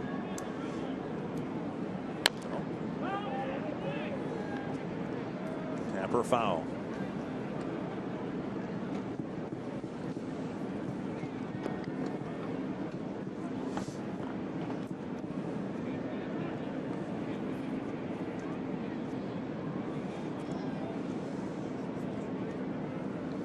2-2.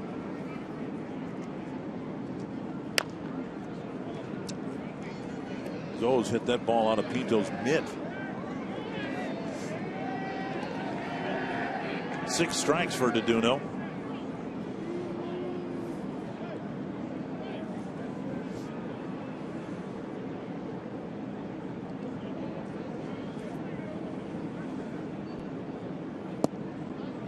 A little bit low. Pinto holding it down there. 3-2.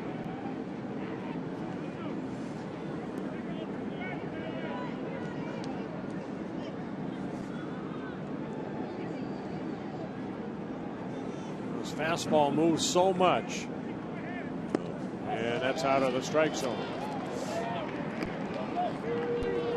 He's given up 6 walks.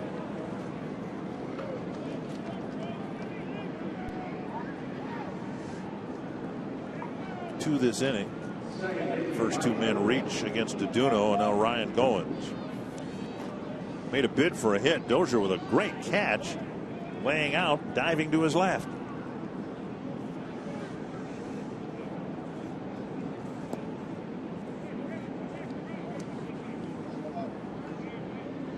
Corner infielders playing even with their bases. They'll come home for a force here if they get a ground ball. And a first pitch strike.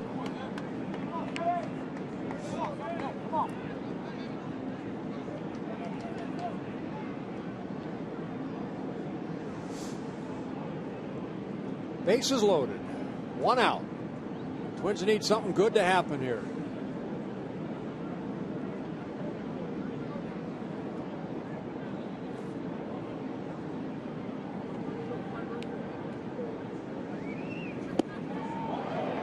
Lunging swing by Goins, 2 strikes.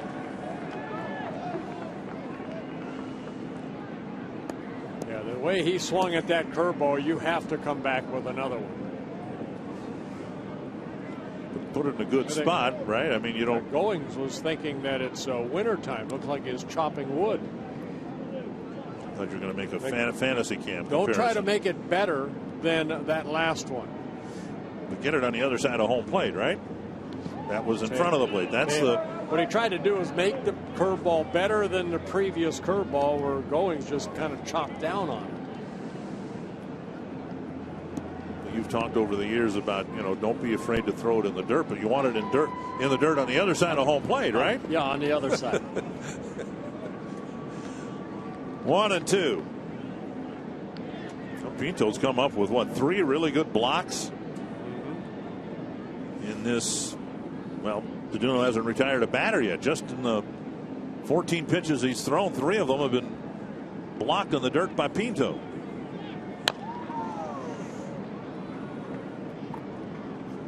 And a fastball foul.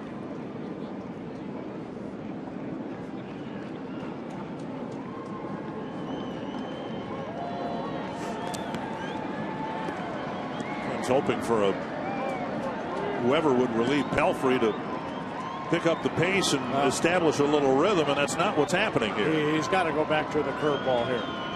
Showed him fastball. Twins need a strikeout here.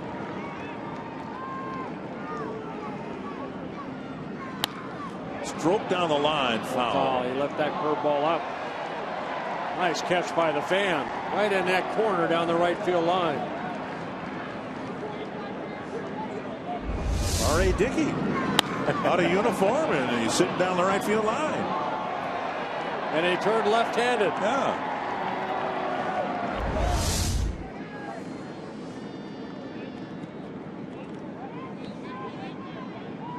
It looks a little bit like the Toronto starter this afternoon. 1-2 to Goins. And he's fought off a couple of breaking pitches to keep his at-bat alive.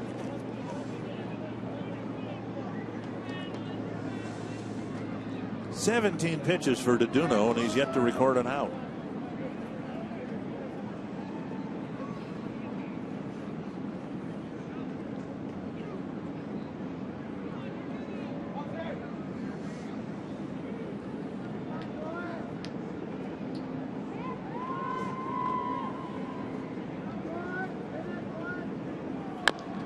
Back to DeDuno, who shovels it to Pinto, safe at the plate. A chopper between the plate and the mound, and DeDuno tried to shovel it to the catcher. And it's another run for the Jays. Yeah, Pinto with the catcher's glove couldn't get it in the glove, and then DeDuno tried to take it upon himself. But DeDuno come charging in, flipping it to Pinto.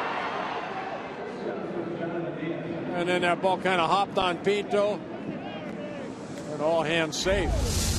No. An error charge to DeDuno, I believe. Yeah, fielder's choice, error to DeDuno. Still only one out. Base is still full. 3 runs in this inning. Been an ugly inning for the Twins. The whole game is as tidy as this afternoon's game was. This has just been the opposite. Base is loaded for Diaz. I mentioned before in Sunday's game with the Jays, he dropped down a squeezed bunt, but not the ideal situation for that here with the bases loaded. You got a force play at home. 1-1.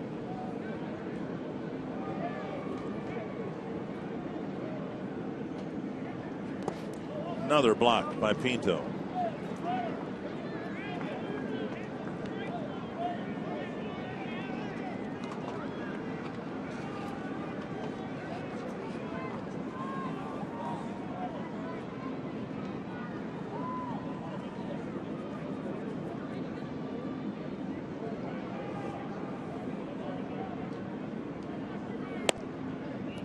Strike 2, 2-2. 6 batters in a row have reached, 3 have scored. It all started with Bautista's home run into the second deck.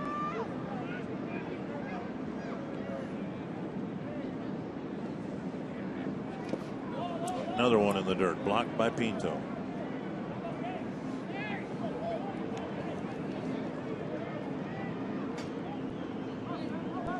Full count with the bases full.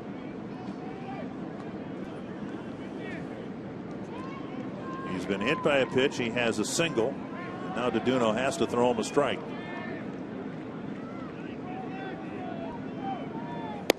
Got him over the inside corner, out number 2. Diaz threw the bat away thinking he'd drawn a bases loaded walk. Yeah, strike 2 was in the same location, so DeDuno, not like he meant to do it, but he went back inside again. That kind of froze Diaz. Change up? I think it's just a fastball. Okay. Yep. So finally the second out, and now the 9th batter to hit, Melky Cabrera.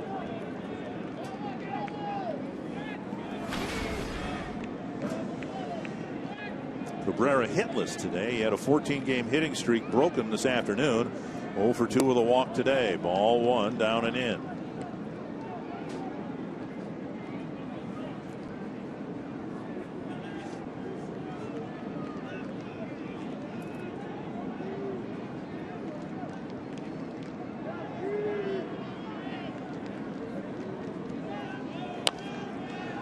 That's in front of the plate. Pinto steps on home plate, and that ends it. 3 runs for the Jays. It's 5-1.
Circle with a pair of our own Minnesota Twins and a friend and their parents. They braved the cold to come out here today. You spent a snow day making these signs, right? Mm-hmm. How are you staying warm? Okay. Okay, they're trying to stay warm here. We're going to talk to Mom and Dad here, give them $100 worth of scratch-offs to the Minnesota Lottery. Good luck staying warm out here today. Thanks, the hot chocolate helps. Well, I love the snow mower sign. Good job. I heard that was Mom's idea, right? That was my idea. All right, well, perfectly executed. Enjoy the game tonight, folks. Sticking right back to you. Yeah, Jamie, thank you very much. Nice find right there. Dozier squares to bunt, takes a strike. We'll see if Ron Gardenhire has a good halftime pep talk for his team. The first half of this game's gone to the Jays, and the Twins have given it to them. See if Dozier can get something started in the bottom of the fifth.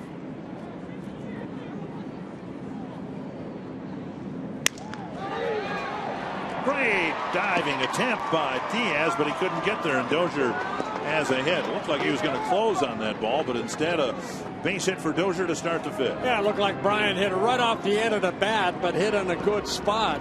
And you're right, Diaz, the shortstop, showing pretty good range right here. Yeah, right off the end of the bat. And Diaz dove for it just out of his reach in the left field. Twins get their fifth hit of the ball game.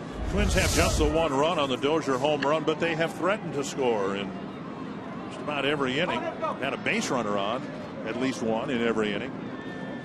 Mauer called out on strikes in the first, line to deep left field in the third. Outside, ball one. And again, the pattern that we've seen. Teams trying to get strike one on Joe, down and away.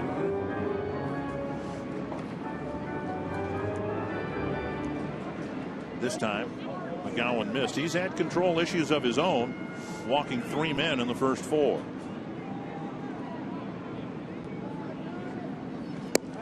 Two and 0. Mentioned McGowan won his last start, his first win in 6 years.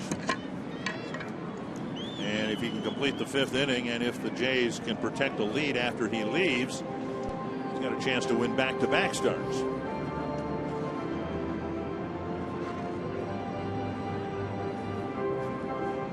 And Navarro with a quick trip to the mound. Yeah, McGowan's best year came in 2007 when he won 12 games in 27 starts, worked 170 innings. And then in 2008, he was 6-7, and then the shoulder started to bother him. And as I mentioned before, missed all of 2009 and 10 because of shoulder surgeries. Are you aware of any sign language that catchers have with the dugout? Because as Navarro was walking back to home plate, his mask was pointed toward the Toronto dugout. They've got some activity down in the bullpen. 2-0 to Mauer.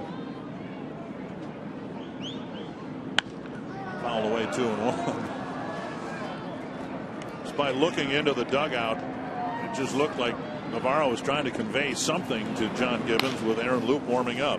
Had a little trip right there, allowing Loup maybe to get a couple more throws in.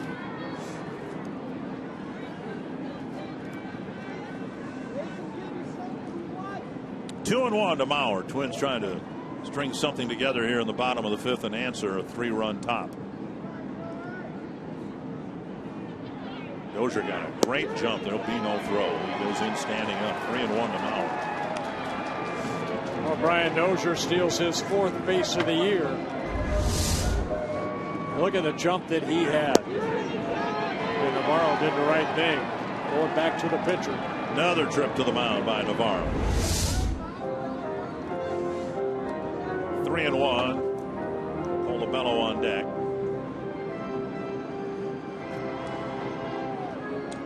McGowan wobbling a little bit here with his control, but he knows he's got to complete 5 innings to even qualify for a win.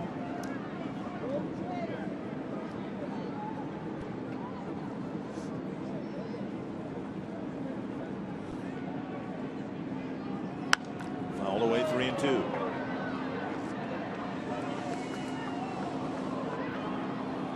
I don't think anybody's concerned about Joe Mauer as a hitter, but the strikeouts have been so much more common. A 2-strike count turning into a 3-strike count. Mauer with a strikeout in the first inning, and that's already his 18th strikeout of the year. And 60 at bats. See what he can do here on 3-2.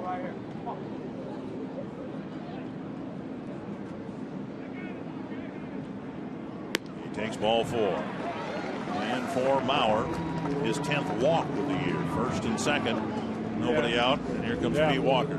Well, I'm surprised that Gibbons doesn't come out right here. The most important thing is to win the ball game. Given though McGowan, this is Pete Walker, the pitching coach. And there's Gibbons talking to the bullpen. The left-hander Loop warming up. Colabello, the batter. Kubel, a left-handed hitter on deck.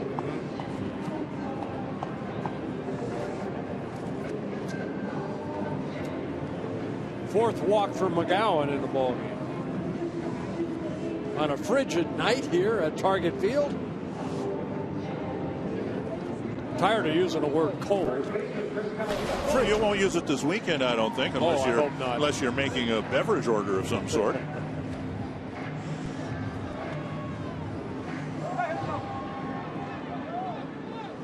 Turned into a decent night, although, what's the word you use? Frigid? Frigid. Colabello batting. Singled his last time up. Takes a strike at the knees.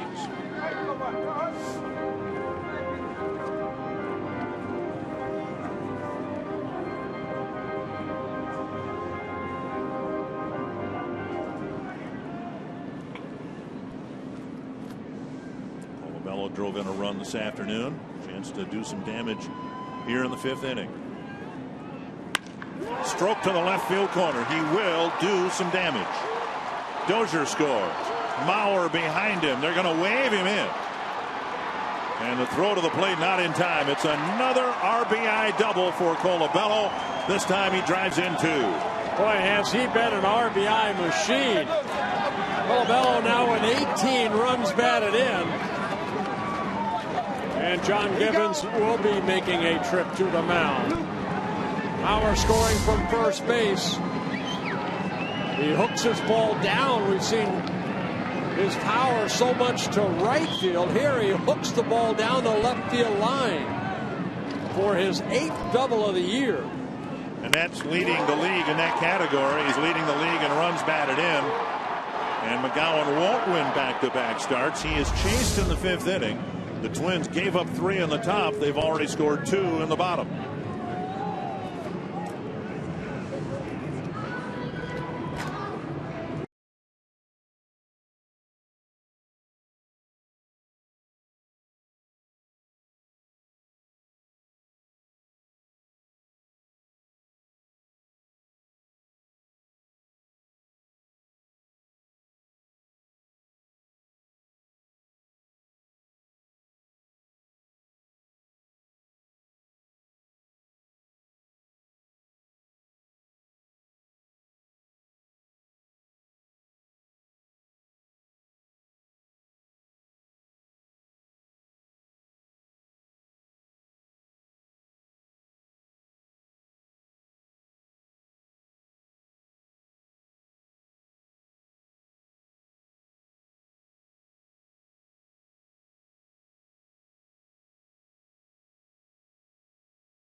The feel-good stories in baseball. Yeah, really nice.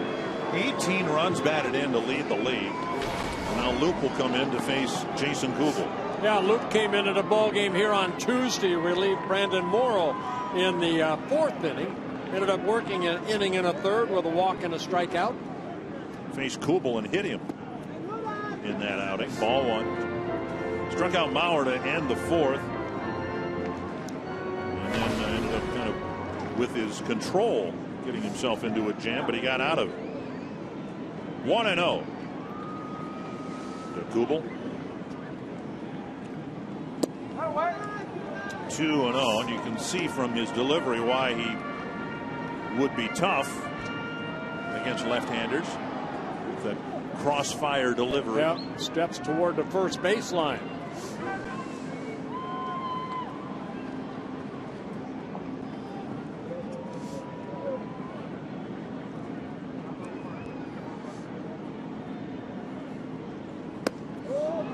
A fastball up and in, gets a swing and a miss. Kubel in the forearm, inside of the arm, his back arm, his left arm. Here Tuesday night.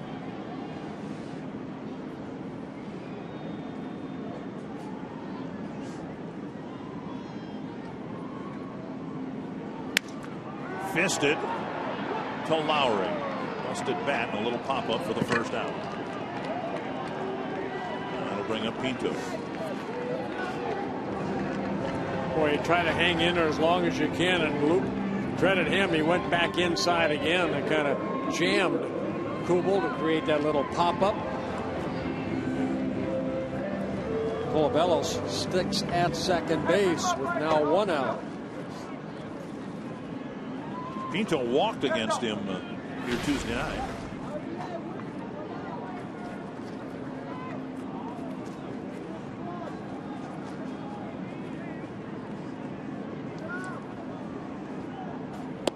Strike one. Pinto just 2 for 14 against lefties, but the 2 hits are home runs.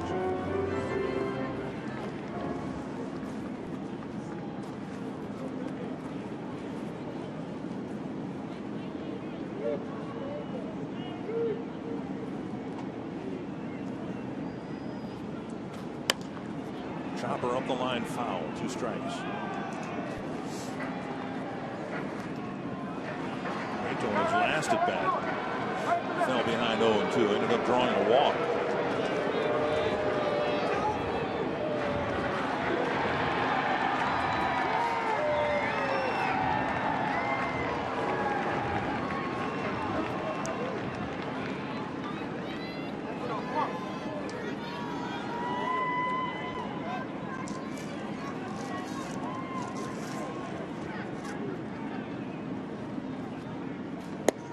Got him looking.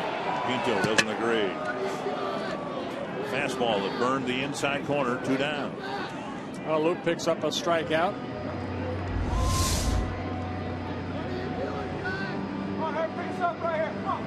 Yep, on the corner. The edge of the strike zone. The black. 2 down. Luke has done the job so far, and he'll face another left-handed batter, Chris Herman.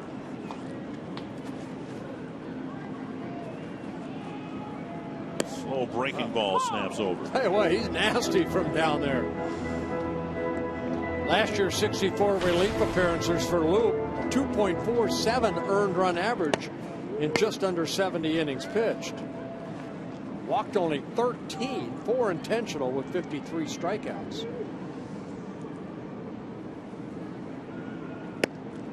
Nearly hit him.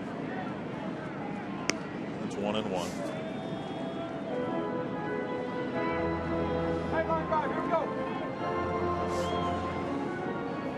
Herman's first at bat against a left-handed pitcher this year.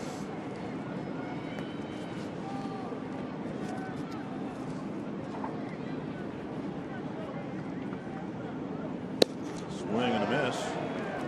91-mile-per-hour fastball. In a good location. Herman last year up here in the big leagues hit 172 against lefties.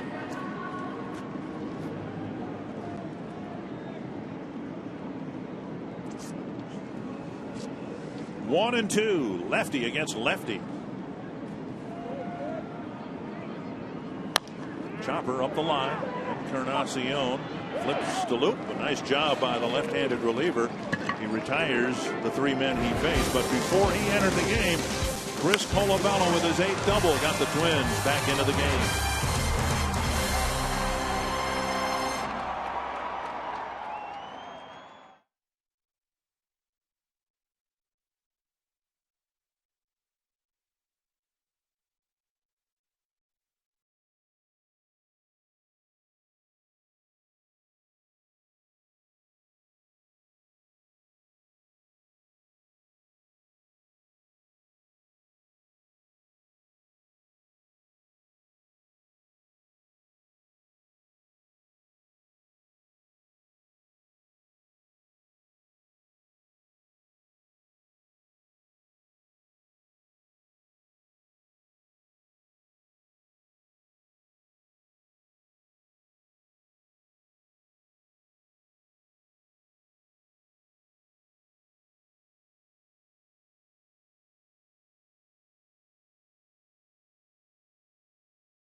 and the Avalanche at 8:30. Now let's go back to Dick and Bert. Thank you, Jeff. 5-3 Toronto. Twins back in the game, and DeDuno starts an inning after the Jays batted around in the 5th. First pitch misses in the dirt, ball 1. Another pitch missing, 2-0. And I think I can speak for you on behalf of everybody here at Target Field. Go Wild. Good luck. Such an exciting time of the year. And the Wild back in the playoffs. A chopper foul, 2-1. Now, DeDuno at least can pitch from the windup here and maybe establish a little of his own rhythm. He entered the game with runners at first and third, and first 3 batters he faced reached through one means or another. Nothing was hit hard. Swing and a miss.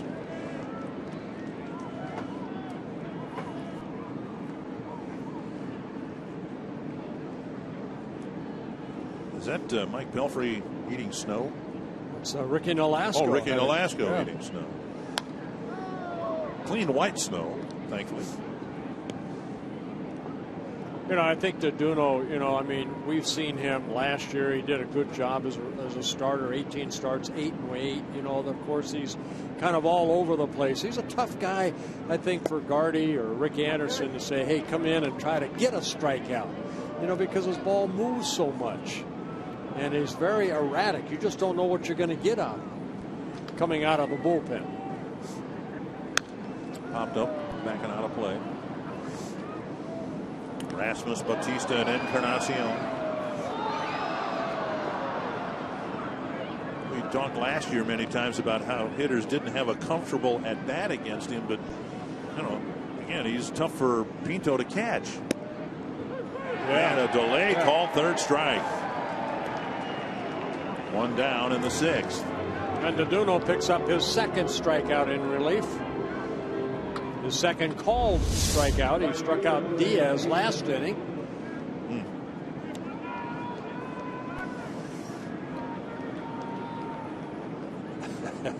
You see Pinto kind of bring that ball down or through his glove. That misses the inside corner, ball 1. Bautista started the 3-run 5th inning for Toronto by blasting another home run here at Target Field. 2-0.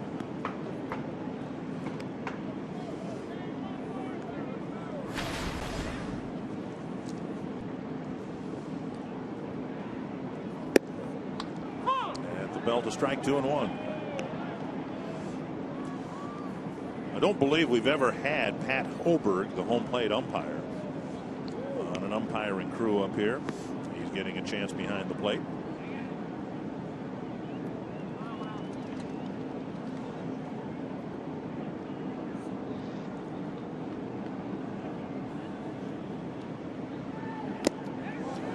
And Bautista tried to hit that one farther than he hit the one in the 5th inning. That was a good sinking fastball there. That Bautista swinging over the top.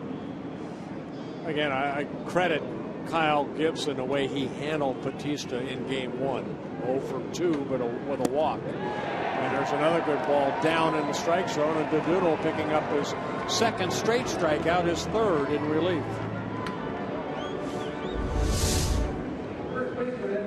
This is what the Twins were hoping to see coming out of the bullpen. I mean, that's a fastball right there, almost like a little cut fastball. Has some movement down. Encarnacion, the batter. Breaking ball over the inside corner.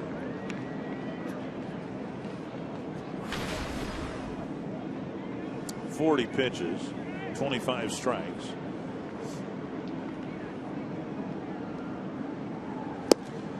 Oh, 2.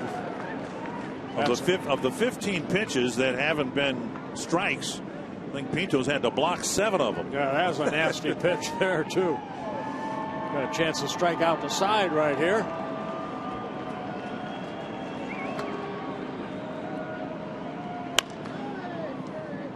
Wide of third.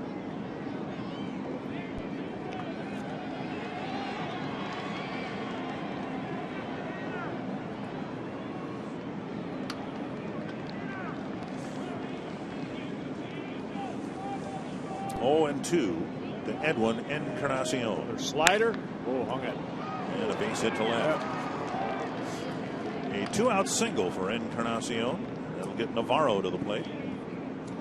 Get full coverage from today's Chili doubleheader, All-Star Ambassador announcements, and a special gift from Gophers coach Jerry Kill to Ron Gardenhire, now at FoxSportsNorth.com. Already showed me the gift that he got from the Gopher football coach, and tip it off or give it away. I think you'll enjoy seeing that. Something you could use. Something I could use. And Gardy will use it. Does it do with golf at all? Not gonna tell. Strike at the knees.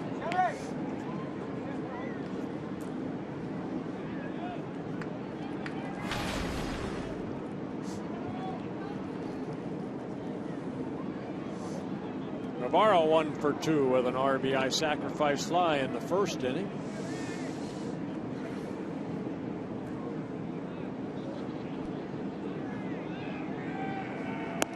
And outside, ball 1.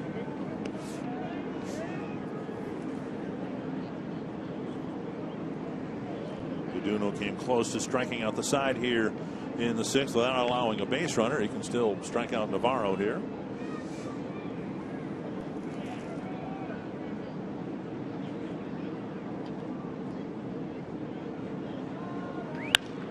Fouled away, and we mentioned it in the promo, but congratulations on your being named an All-Star Ambassador. Thank you. It's a nice honor. You get to wear a special like blazer or something? No, like I said in game 1, I would like a limo with flags on the hood with the Dutch flags, but I'm negotiating. There's another ambassador. Bauer's not asking for a limo. You never know. Drilled to center field, a base hit, and the Blue Jays making some noise here in the 6th inning. A pair of 2-out singles, and that'll get Lowry to the plate. Yeah, Navarro picking up his straight hit. Picks up his second hit.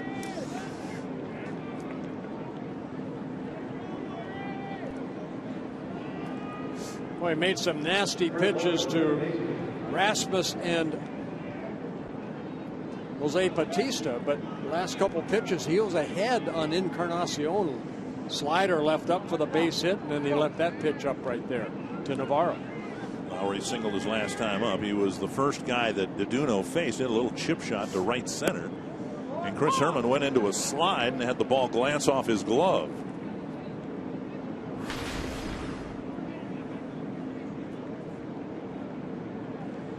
It's 1 strike. Breaking ball and a weak pop-up. Coming in is Nunez. Squeezing it. That takes care of it. Good inning for Duno. A scoreless 6.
Things that he was doing, and he kind of approached me and said, have fun next year, and you know, he was saying that it was a pretty busy couple days, but you know, I saw him at the end of it, and he was a little tired, a little wore out, but he said he would do it 100 times. You know, he said it was a very special thing. It was a big honor to be asked to do that, and you know, I'm looking forward to it too.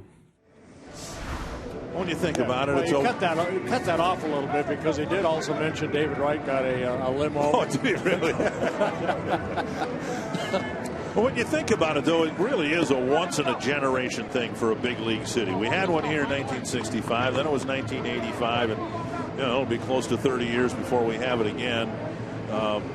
And so, yeah, for anybody involved in it to any degree, whether it's an ambassador or a ticket holder, I mean, this is going to be something that's really going to be special, and a lot of memories out of the experience that we'll all be able to share. Well, there's so much that goes into the All-Star game now. You know, it's a week-long process of fans coming and sharing their wherever they're from. People come from all around the world to come to an All-Star game. The Fan Fest now is a big part of it. You know, my first All-Star game, 73, you come in, you play the game, you leave. 85, same thing. Now, my goodness, the Futures game, they have so many things. Home run hitting contest. Actually started in the Dome in 1985. It was a league versus league competition. I got to pitch in that. Nunez has reached in his first 2 plate appearances as a Twin, and now it's 2-1. Now you're just joking. You didn't.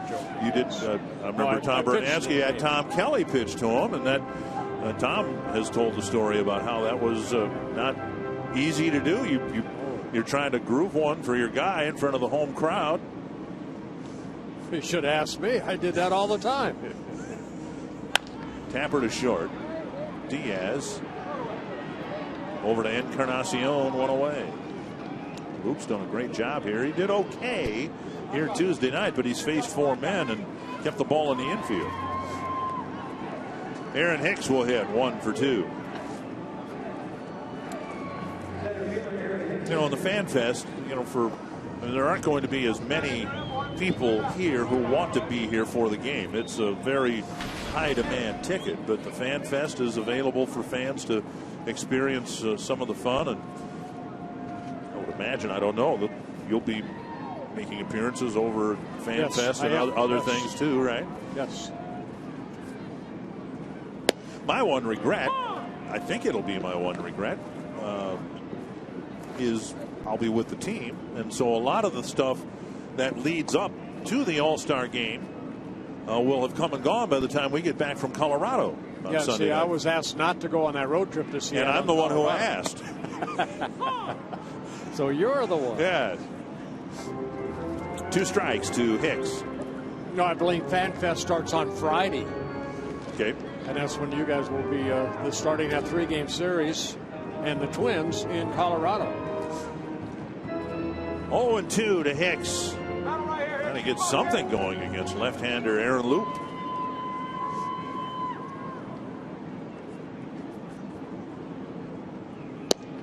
Oh, 3rd strike.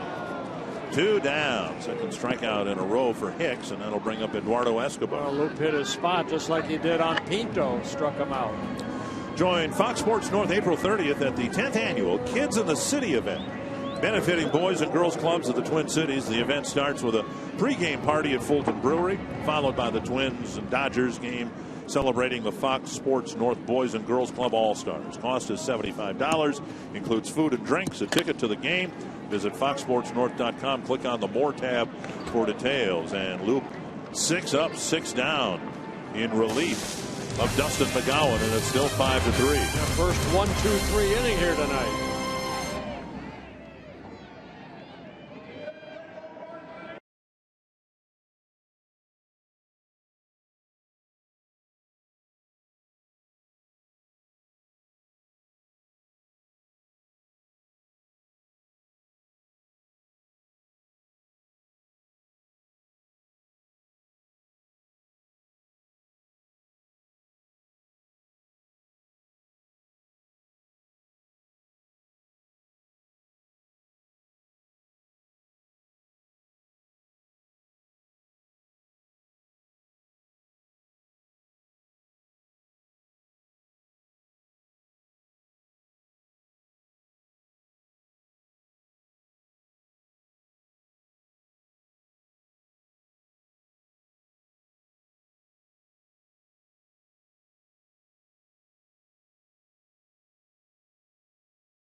the first inning, a couple walks and a couple runs scored by the Jays. Twins come back with Brian Dozier. Another leadoff home run for Dozier, his 5th home run of the year. 2-1 ball game for a while, but then the Jays in the 5th inning, a home run by guess who? Jose Bautista. And then a walk and then a base hit, an RBI by Lowry. All of a sudden, there was a 5-1 lead. Twins did come back with 2 in the bottom of the 5th. Anthony Goes will lead off the 7th. You know, sometimes a pitching matchup goes as billed. Last night it was a great pitching matchup between Yu Darvish and King Felix. And tonight we looked at the pitching matchups and we saw Chris Sale, John Lester. That's going to be a good one. Chris Sale has a no-hitter through 5. That's a good one. And John Lester has a perfect game through 4. Whoa. No score. Now that game into the 6th inning. I don't know whether the White Sox got a base runner against Lester. 3-0 to Goes starting the 7th inning. DeDuno had a good 6th inning. At least it started out okay with a couple of strikeouts, and now he gets a strike over the inside corner.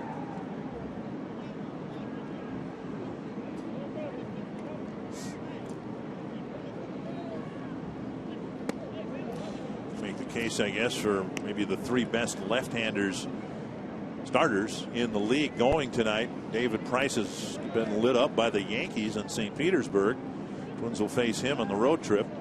And then you've got Sale and Lester, and I don't know who else you'd put above those 3 guys, and they're all pitching tonight. Well, DeDuno walks his second batter in relief. 7 free passes to the Blue Jays here tonight. Goins hitting with a runner at first. Goes can steal a base. And instead, DeDuno gets a double play grounder. Nicely turned, different combination. Dozier to Escobar to Colabello, but it works 2 away. That sinking fastball from DeDuno gets that ground ball. And a nice quick turn of Dozier and Escobar. Play going 6-4-3. Now the number 9 batter, Jonathan Diaz.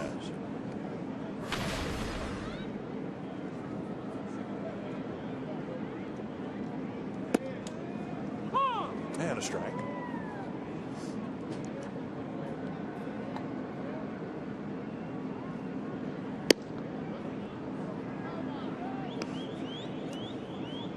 One and one.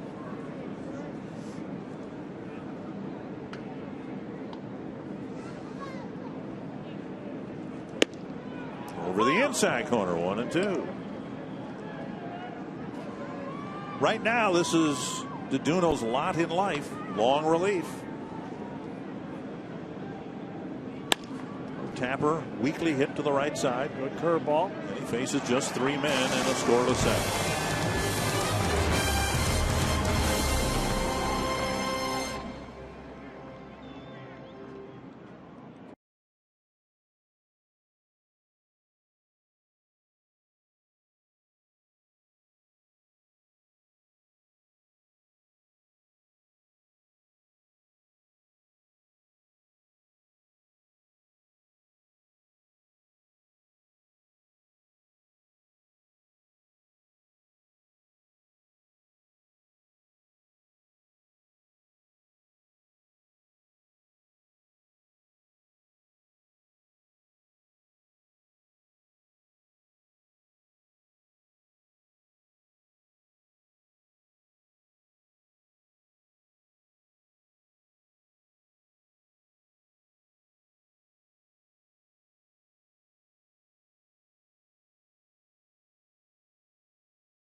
Toyota dealer and check out our current offers. Visit buyatoyota.com.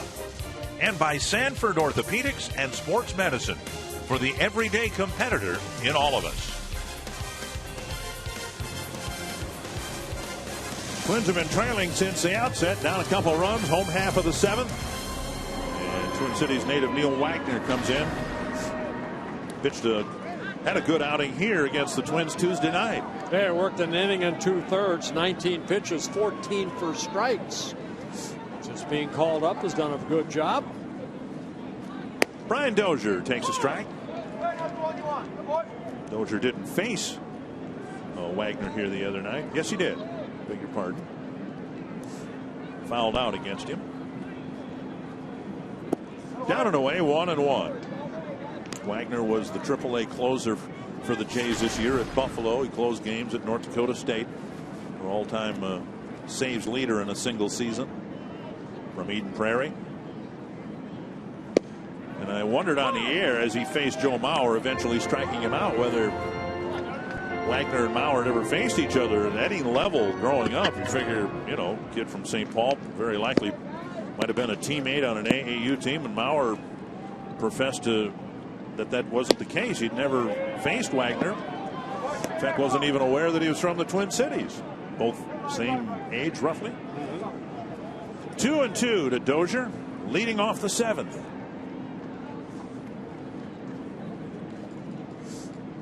Inside, full count. Mauer's waiting on deck.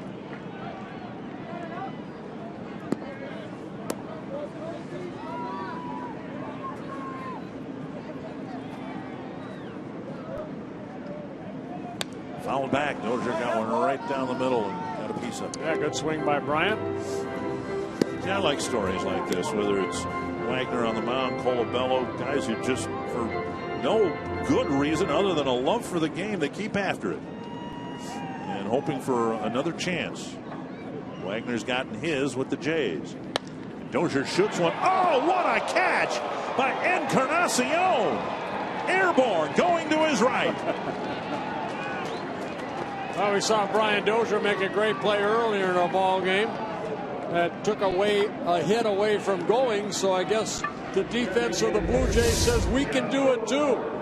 Dozier going to right field, but Encarnacion leaving the ground and making a nice grab. Wow.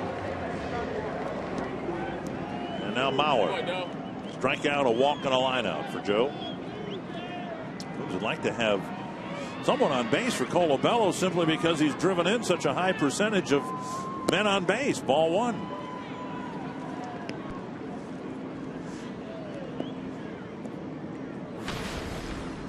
Or striking out against Wagner on Tuesday night. He struck him out on a high fastball. Ouch. A weak grounder off the handle of his bat. Lowry throws him out, 2 down. Yeah, they got in the kitchen right there. You don't see Joe get jammed very often. No, you do not. That, in its own way, might be more impressive for Wagner than the strikeout on Tuesday night. I bet you can count on one hand the number of times we've seen Joe get jammed that badly. Yeah, fastball in. Navarro's sitting in. That's exactly where the pitch was. In off the plate. And Joe got jammed right there. 2 down, and Colabello with the bases empty. And so far, the story of this game has been the Toronto bullpen. 8 up, 8 down.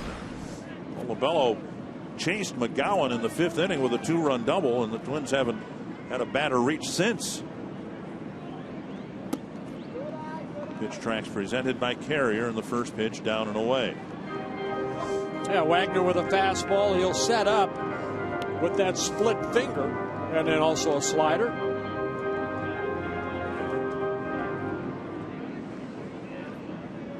Both of Colabello's hits tonight have been pulled hard. And Ron Gardenhire talking the other day about how Colabello will need to adjust to the league as they adjust to him. And as he gets some pitches that he can drive in the inner half of the plate, the more he can pull the ball, the more he'll be along in that adjustment process. And now 3-0. Colabello hit a fly ball to right against Wagner here on Tuesday. I'm sure he's taking a pitch right here. And he does. The outside corner.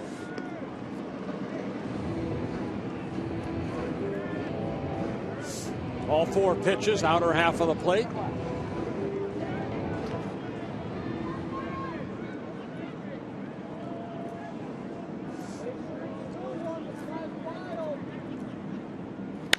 Driven to deep right field. High off the wall. It'll be another double for Colabello.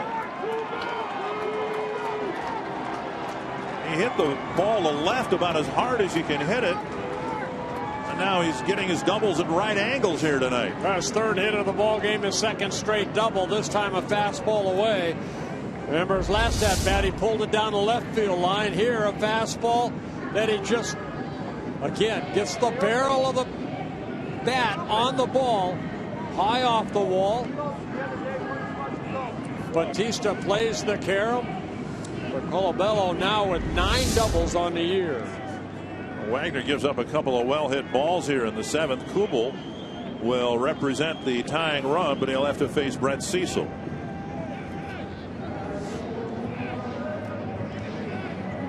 Well, they must not want to throw a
some news and notes. Ian Kinsler with a big day for the Tigers and their win over Cleveland. Justin Verlander got the win, threw a lot of pitches in 5 innings.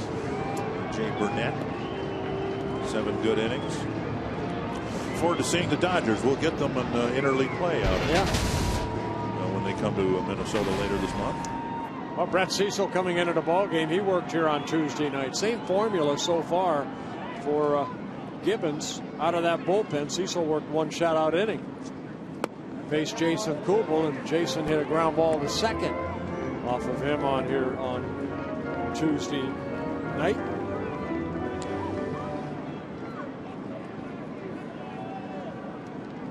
Semi-shift for the Jays against Kubel with an infielder lined up behind the second base bag. Hit well to left. Cabrera going back, an adjustment on the track, and he makes the catch. Well, the Twins hit the ball harder in the 7th than any other inning tonight.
AT&T fan photo of the game. Tweet your photo to hashtag NorthFanPhoto for a chance to be shown in a broadcast brought to you by AT&T.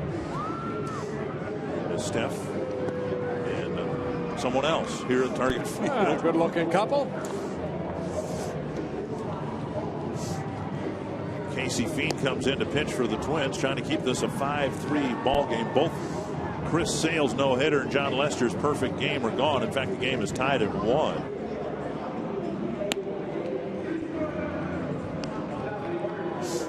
The numbers on Casey Fiend making his 7th relief appearance. He got the win here on Sunday against the Kansas City Royals when the Twins won that game 4-3. Fiend in his 3rd season with the Twins. He'll face the top of the Toronto order, starting with Melky Cabrera. All the runs charged to the starters, 5 to Pelfrey, 3 to McGowan.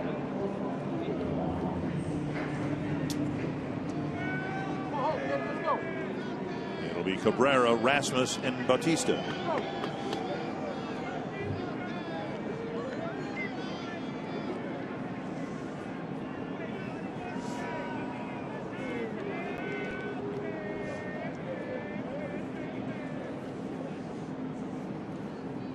Cabrera hitless this afternoon, 0 for 3 with a walk today, but it was the walk that not only to Cabrera, but the walk that really stung Mike Pelfrey. As you mentioned, 5 walks, 3 of them came around to score. DeDuno walked 2 in his outing. Down and away, 1-1.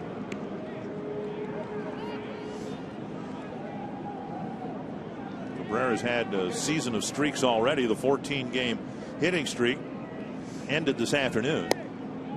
He had a streak of home runs in 4 straight games earlier this year already. 1-2.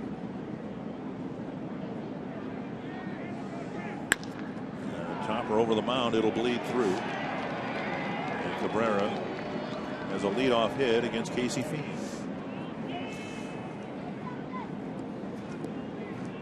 After the game, the Twins head to Kansas City. They'll open up a 3-game series tomorrow. Ricky Nolasco will face Jason Vargas. Yeah, Nolasco putting a good start together against the Royals in his last start, and Jason Vargas, he pitched very well against the Twins. Rasmus 0 for 4 tonight, a couple of strikeouts. And Fiend gets a foul, strike 1. The Twins are going to run into an angry bunch of Kansas City Royals. The Royals played very poorly last weekend here at Target Field. The Twins swept them.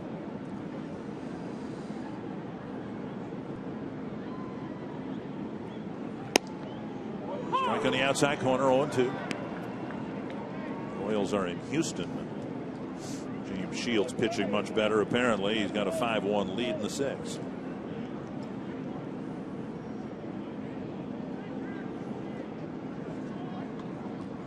So the Twins won't face Shields.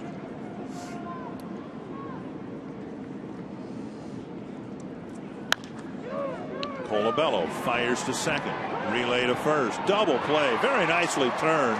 Colabello charged the ball. Had a good angle to throw on, and he found Escobar at the bag and Fiend right where he should be. Yeah, and that's your responsibility when your first baseman jumps off the bag. Casey Fiend and Colabello giving each other's high fives, but softly hit.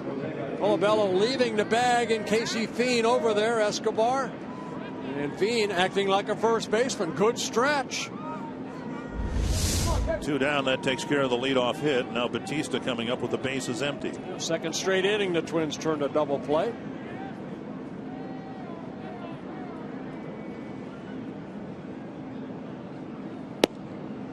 On the outside corner. Both bullpens battling, although DeDuno came into the 5th inning in the middle of a mess and a couple of inherited runners scored. Then he hasn't didn't give the Jays anything in terms of runs, and now Fiend gets ahead of Bautista quickly 0-2. Yeah, Doduno ended up working 2 2/3 innings. He got 3 hits, 2 walks, but no runs. 3 punch-outs. Foul back. Just beneath us. There isn't much. No, there is not. That is beneath us. Heading the count right here. 0-2. We'll leave a pitch up to this guy.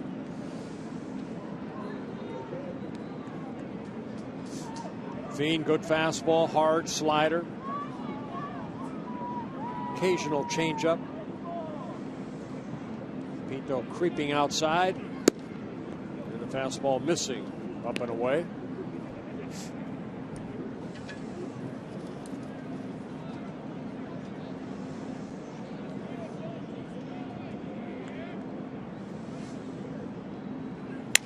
Busted his bat.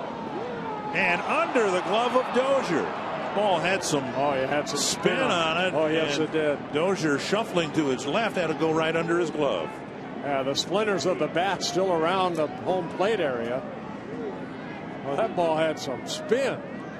Sure-handed Brian Dozier kind of overran that ball as it looked like it spun behind him. Fair charge to Dozier. His first of the year, but right off the end of the bat. Like a cue ball. Second error tonight on the Twins. They committed 2 this afternoon. And Encarnacion will get an at bat with a man on base. Dozier charged with his first error of the year. And watch out. Encarnacion moved off the plate.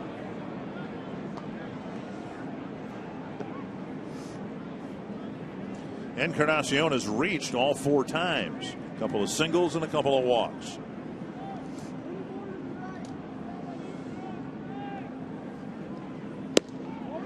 And a good night for him with 4 times having go fastball, knock him off, and then you throw a slider on the black. 1-1.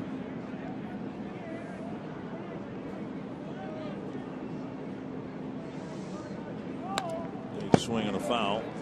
Encarnacion making a great catch on Dozier's drive to lead off the bottom of the 7th. So he has had a good night here, scoring 1 run and driving in another.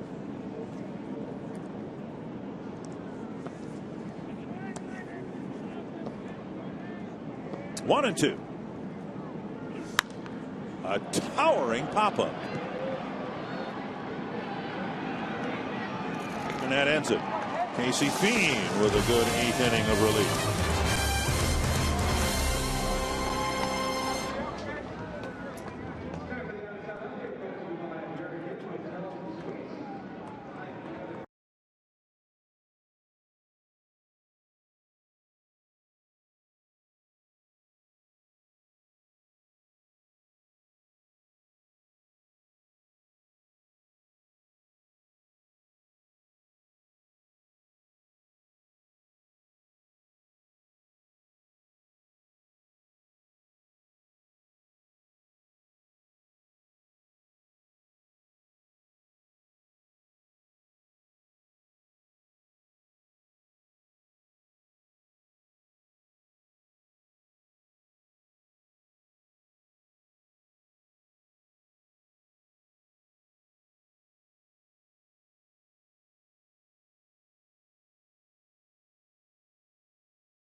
By CenturyLink, Jack Morris and I will take a look at Mike Pelfrey's night and talk about the problems with his pitch count, which led to him only being able to pitch into the 5th inning. We'll also take a look at Chris Colabello's night as he continues to contribute to this Twins offense. Yet another couple of runs driven in by Chris Colabello tonight. And of course, we'll hear from the manager, Ron Gardenhire, to get his thoughts on all of this on a busy day of baseball, guys. Well, thank you very much, Jamie. Great work, Jamie, doing pre- and post-game shows for both games. Steve Delabar comes out of the Toronto bullpen to face Josmiel Pinto in the 8th. Again, this is the same formula that John Gibbons used here on Tuesday night when, remember, Brandon Morrow had a tough time getting through, 4 innings. It was Loop, it was Wagner, it was Cecil, and then Delabar before Santos came in to end the ball game. Pinto takes up and in, ball 1. 0 for 2 with a walk for the Twins catcher. Delabar faced only one batter here on Tuesday night. It was Brian Dozier, and he retired him. Inside 2-0.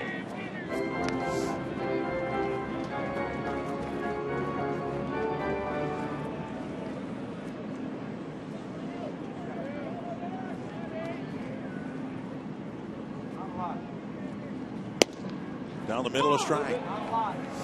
Pinto, Herman, Nunez scheduled. Twins with the extra player. Nunez have a 4-man bench tonight. Florimon, Suzuki, Mastroianni, and Plouffe.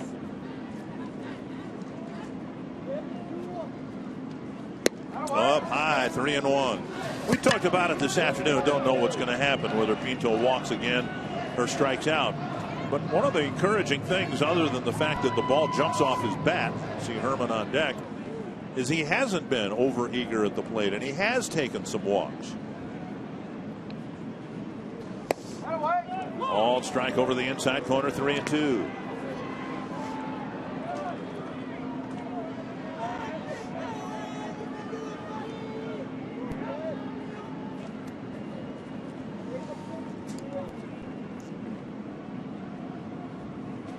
Fouled back. He got a pitch up and sent it to the screen.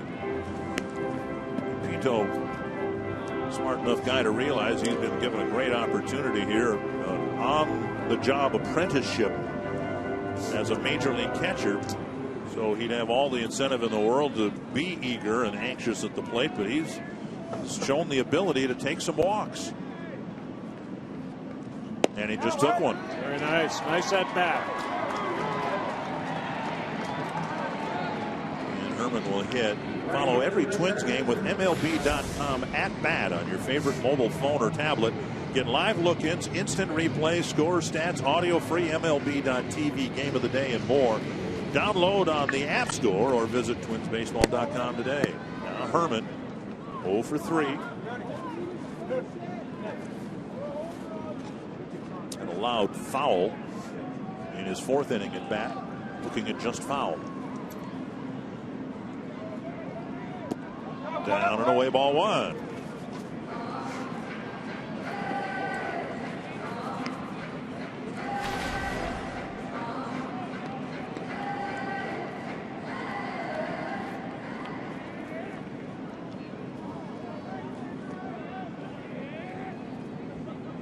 Second leadoff walk the Twins have taken.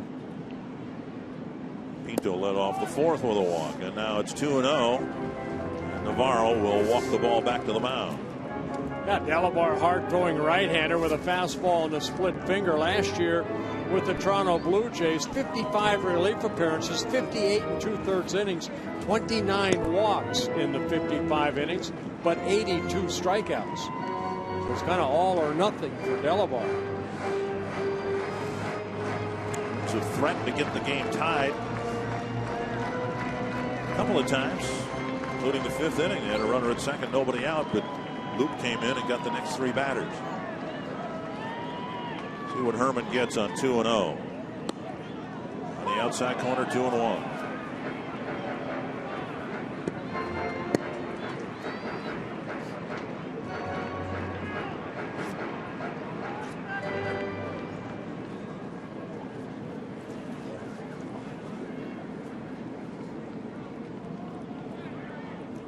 Checked his swing, 3-1.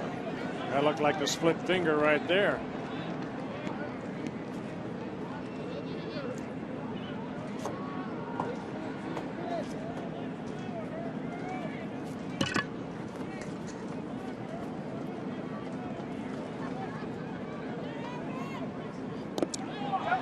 And that's ball 4, and it may have hit Herman. Just ball 4, I guess. Herman. I think it hit the umpire off the glove of Navarro. So back-to-back walks for Delabar. That's not how you go about your business with a 2-run lead. Walker, the pitching coach, out to talk to his big right-hander. Delabar back in 2009 broke his right elbow and required a metal plate and 9 screws put in his arm. Take a line drive, or what happened? No, just broke his elbow. It doesn't say how he did it. The Twins now with an opportunity. Eduardo Nunez, the batter. Then Hicks, then Escobar. The Twins working through the bottom of the order, but he has had a good day at the plate with a walk and a single and a ground ball to short. Would you ask the young man to bunt here, get the tying run into scoring position with Hicks up? I think they're going to let him swing away right here. Okay. Hicks has been struggling at the plate. Decisions managers have to make in these situations. Blue Jays pinching the corners of the infield.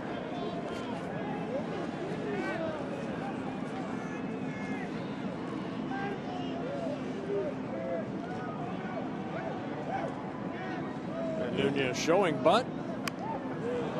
Back to the screen with Encarnacion sprinting toward home plate. They kind of jabbed at that bunt too. Might be enough, though, as aggressive as Encarnacion was, that might in and of itself be enough to discourage the bunt on the next pitch.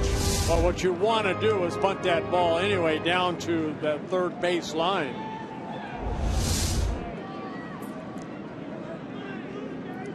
One strike. Square around. And he does again. And bunts it foul, 2 strikes. It's always easier, I always felt, as someone that I guess I couldn't hit, so I took a lot of pride in bunting, is to square my chest toward the pitcher to kind of get the barrel of the bat out there. Those 2 bunts right there, he's got his left shoulder pretty much pointed at the pitcher, and then you kind of bring your bat out. It's hard to maneuver your bat to where you can get it out front to deaden the ball. 2 strikes to Nunez. My Little League coach, Howard Blattner, said you square and you put the bat at the top end of the strike zone, and if it's above the bat, don't bunt at it. Because you're going to jab at it. Right. And it's a ball. Squaring again, and he puts it down on the ground. Encarnacion thought about it, a 2-strike bunt. And while it wasn't pretty, it got the job done.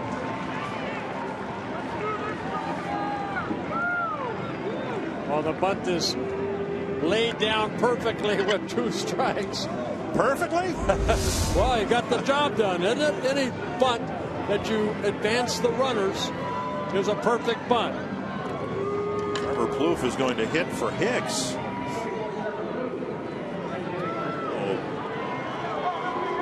Vote of confidence for Plouffe as he comes in here.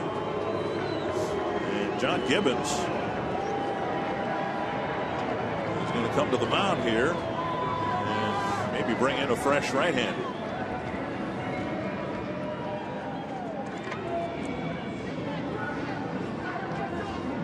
Delabar walking 2 guys and now a sacrifice bunt. And Plouffe has the tying run at second with 1 away.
available for single game rentals in 2014. In fact, there are 3 kinds from which to choose that can handle groups of 16 to 96. Food and beverages included in the price.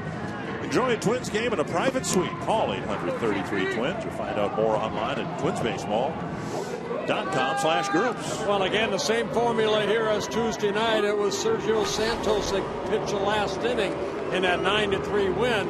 Now, he did face Trevor Plouffe here, and Plouffe took him deep.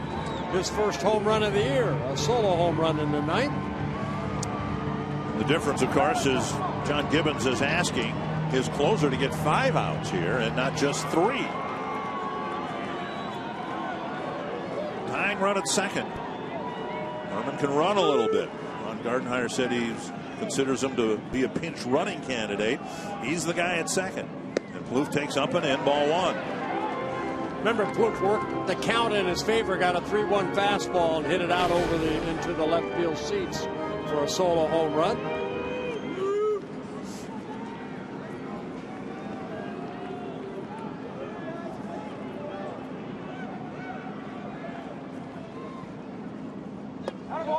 Two and 0. Of all the things that we have seen so far in this young season, maybe the most gratifying is Trevor Plouffe and his ability to handle at bats and the number of clutch hits he's picked up so far this year. And now we'll find out whether he can do it off the bench.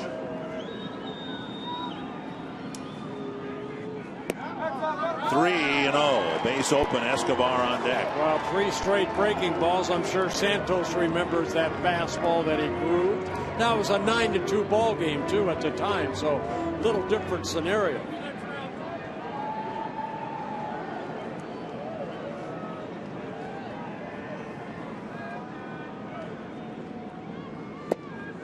Over the inside corner with another breaking ball. 4 straight? 4 straight.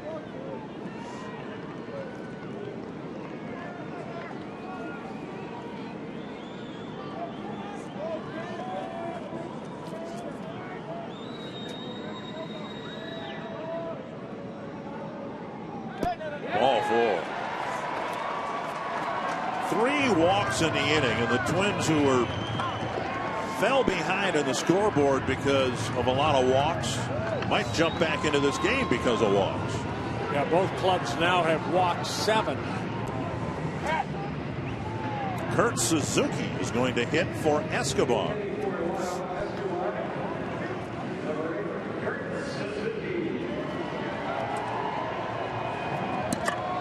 Suzuki will make his first pinch hitting appearance. 3 walks. Pinto, Herman, and Plouffe have all walked.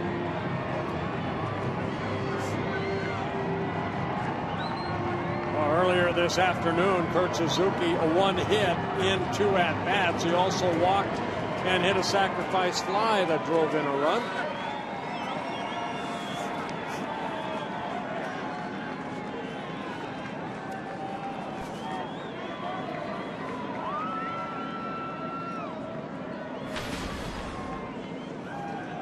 Big spot here for the veteran Suzuki, coming off the bench for the first time with his new ball club. To the backstop, and a run will score.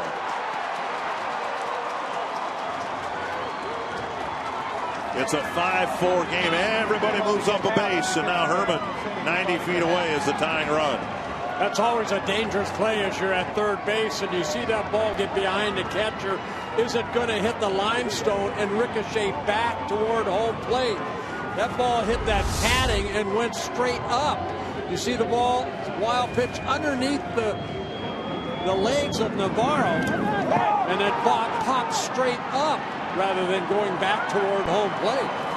Well, the Jays bring the infield in, and of course a lot of things here. The double play not in order either, with everybody moving up a base. Down and away, 2-0. The Toronto bullpen that had been razor sharp through the middle inning, starting in the 5th. Luke was outstanding. Wagner was okay till the Colabello double. Now nothing more than control problems with Florimon now pinch running for Plouffe.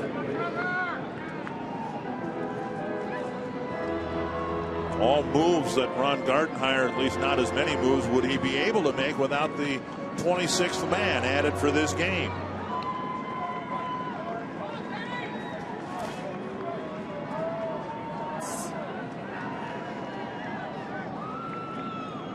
Two 2-0 to Suzuki. Breaking ball on the outside corner.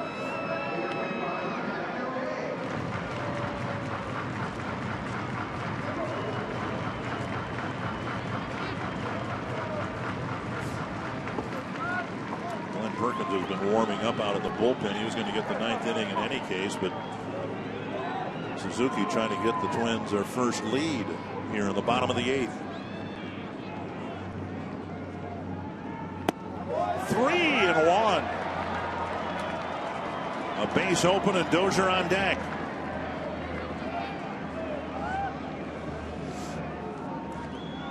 Earlier we told you about Casey Janssen, who's supposed to be the closer. Had some back problems. He had a setback yesterday. So Santos might be the guy for a little bit longer than the Blue Jays thought. Another wild pitch and the game is tied.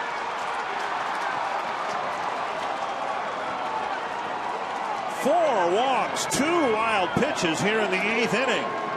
The only ball put in play was the sacrifice bunt by Nunez. Yeah, the perfect sacrifice bunt. But a ball getting again, and it skipped right on top of home plate, ricocheted away from Navarro, and Herman scoring the tying run. Well, that's it. Now Mastroianni is running for Suzuki. So the entire 4-man bench has been used in the last 2 positions. First Plouffe for Hicks and then Florimon for Plouffe. Suzuki for Escobar and Mastroianni for Suzuki. The Twins have tied it up. Infield in now for Dozier. He had speed at third base, and Dozier's already been tempted to bunt a couple of times here with this situation. Mastroianni goes. There will be no throw. Ball 1.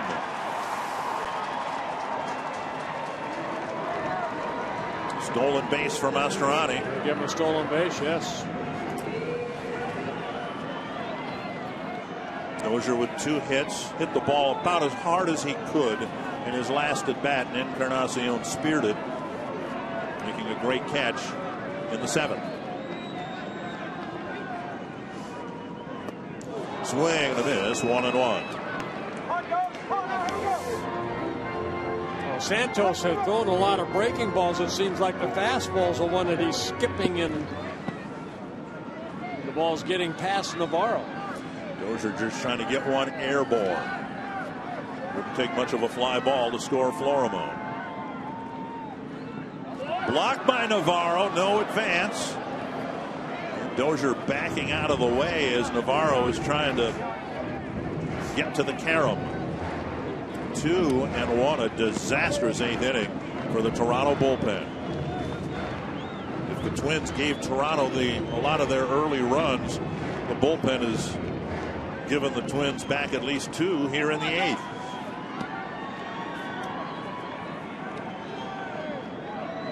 Two and 1.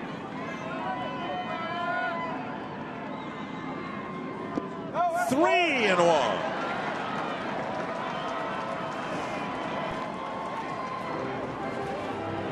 Of course, first base is open only because of Santos' second wild pitch. Bauer on deck.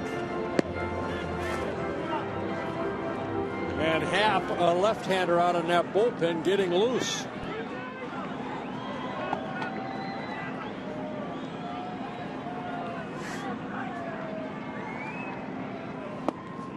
Over for a strike. And it's 3-2. Well, if you're Dozier and you've seen Santos' ability to throw a breaking ball for a strike, but an apparent inability to throw the fastball, what do you do here? You sit on a breaking ball and hopefully get a gapper somewhere.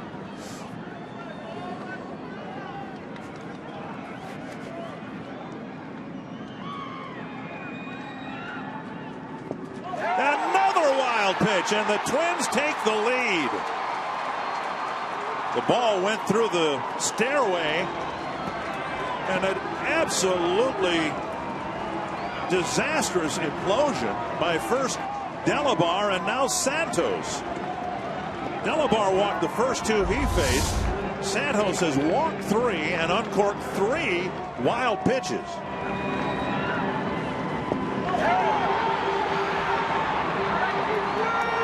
That might be a Blue Jay record. Well, it'll be Jay Happ coming in to try to restore some order for the Jays.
About Pinto when Samuel DeDuno came into the game, and what a good job Pinto did blocking some nasty pitches in the dirt. You look at that, you know, you use your chest protector as well as you can. You expect the ball in. Now here's Navarro. That ball hitting the home plate and then skipping underneath them. Catchers are told to kind of get down a little bit, and that ball went through the wicket. That hit the plate as well. Yep, and another one just on the other side of home plate. That breaking ball, sometimes you expect it to maybe come up, and that ball spun away from him. But that third one should have been blocked. That was on the other side of home plate. You want to give Navarro a pass on the first two. Pinto did such a good job managing that fifth inning when DeDuno came in. Now Jay Happ just called up. Comes up with the Twins incredibly in front. 6-5 on the strength of 5 walks and 3 wild pitches. Mauer, the batter. This is interesting. The Blue Jays have just given back the lead to the Twins, and they're playing the infield back here for Mauer, relying on Happ's ability, they hope, to get a ground ball double play. There's only one out. Yeah, Happ started the season on a disabled, just getting activated on the DL with a sore back, activated a couple days ago.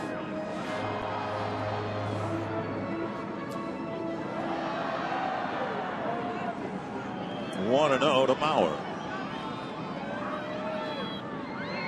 Dozier goes. There's no throw. It's another stolen base. So there goes the double play chance, and that'll bring the infield in. The only ball put in play. Nunez's 2-strike bunt.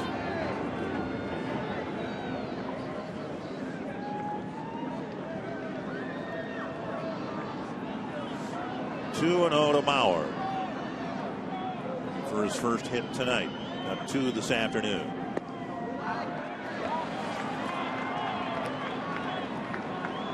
Three and 0. Colabello on deck.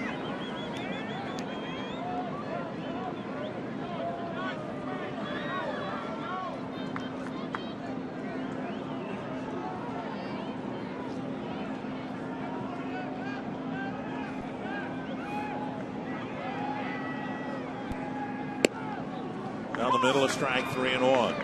Happ making 18 starts last year for the Blue Jays. Remember, he had that skull fracture.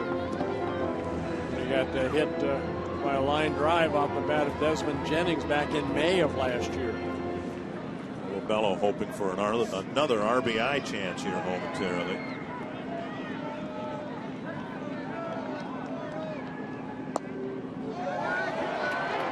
I haven't seen a game like this since my son Eric was in Little League.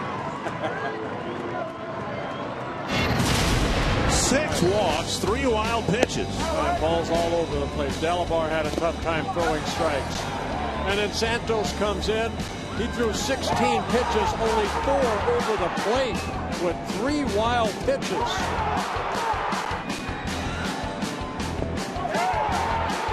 That one is the one that really hurt, gave the Twins a lead.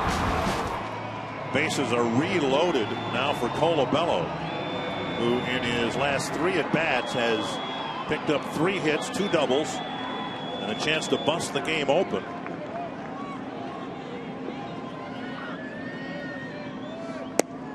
Down low, ball 1. App out of Northwestern University. Glenn Perkins will tell you about some great matchups the Gophers had in Northwestern, or at Northwestern in Evanston, against the Wildcats.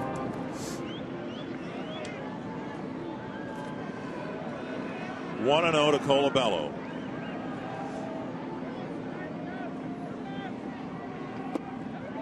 Wow. 2-0.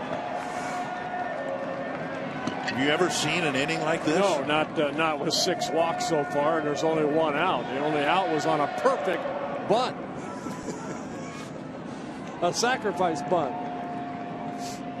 Nunez nearly recoiled to the backstop, but he got the bunt down. That's right. 2-0 to a very dangerous hitter. A strike.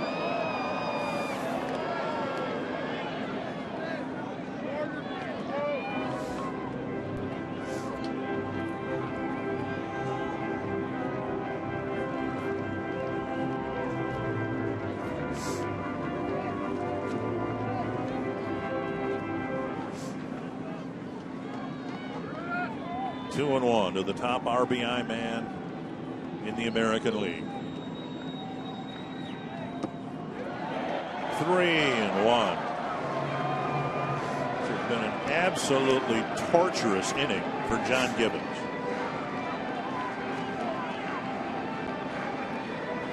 Now you have to come in with a pitch if you're a pitcher, and like you said, Colabello has been swinging a hot bat. Driven in already 2 runs here. 3-1. 18 on the year. He tried to knock in 4 more with that swing. 3-2. Only 1 out. And Kubel on deck.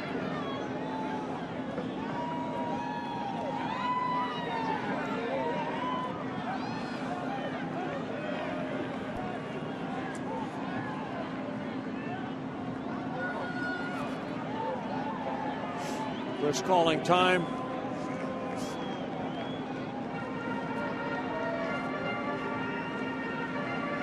Contributed to the win this afternoon. Contributed to getting the Twins back in the game. He got busted wide open here in the 8th. Just missing. It's a bases loaded walk. Unbelievable. You know what's unbelievable? There's 7 walks, and I believe that's the first RBI earned by a batter. All the other ones score, yeah, with a walk. All the others on wild pitches this inning.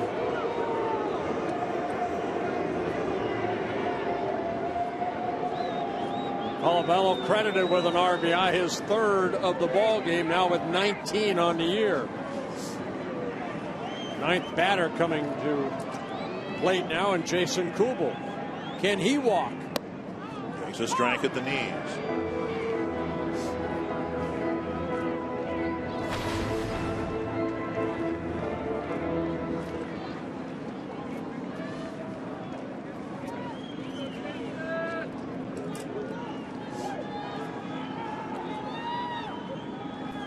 Breaking ball into right field. 2 runs will score. And the Twins finally get a hit in a 6-run inning. Jason Kubel with his 5th double of the year picks up his 9th and 10th RBI.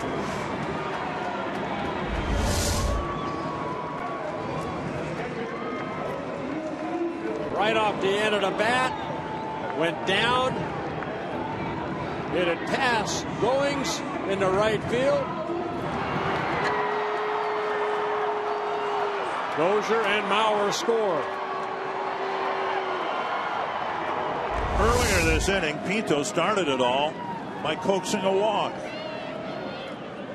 And it wasn't so much taking ball 4, but having some patience to get it to ball 3, and Pinto uncoils. 1 strike.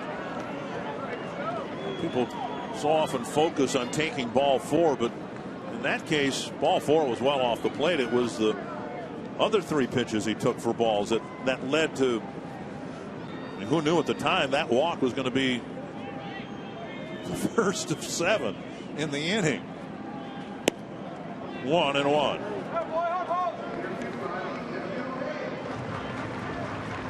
Nine men have already had plate appearances here. This is the 10th, and 2 balls have been put in play.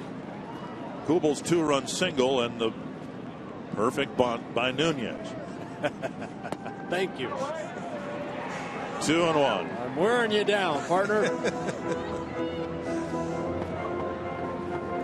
No activity in the Toronto pen. Redmond was used this afternoon. The only available guy out there would be Rogers. I have never in my life seen. That's why you come to a ball game. You know what? But this is incredible. They had this game in hand. Their closer on the mound with a 2-run lead, and no one can throw it over the plate. 3-1. Walk number 8 this inning. And Pinto's 2nd of the inning. 3 different relievers haven't been able to throw strikes. Delabar, Santos, and now Happ. And the bases are loaded for what? The 5th time this inning? Herman at the plate. He walked.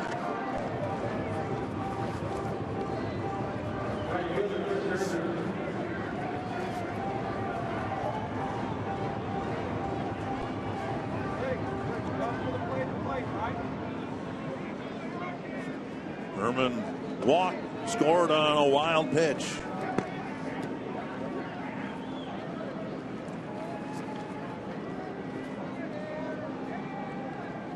Swing and a miss.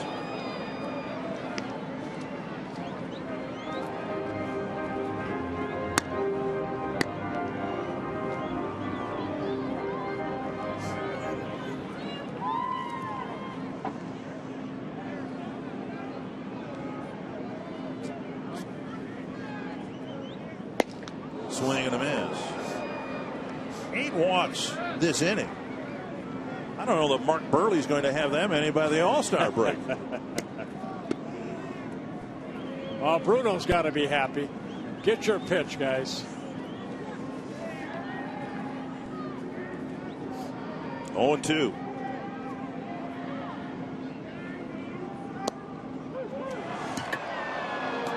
Two away. And now Nunez, after taking 8 walks, you better not complain about a called 3rd strike. Here's the 8th inning box score. Only 1 hit, and that's Kubel. But the Twins have put 6 runs on the board. Officially this inning, 1 for 2. And you've got 6 runs on the board. Bases loaded for Nunez, who has had an impactful Twins debut.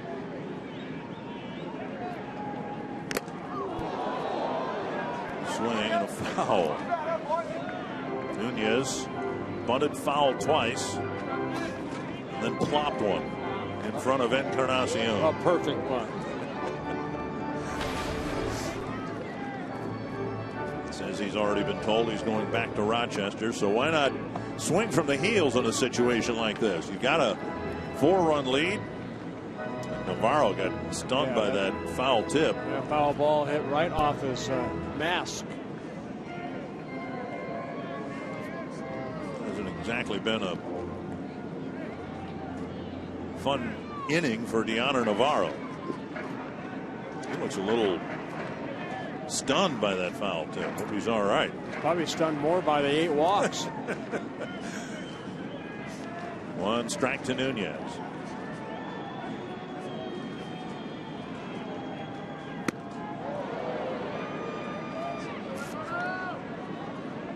On 2.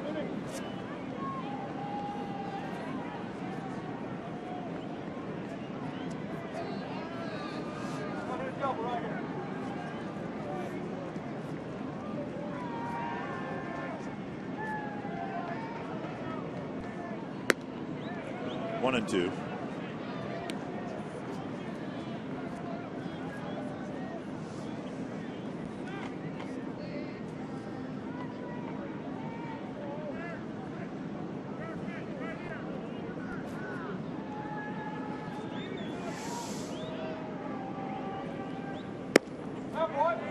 Two and 2.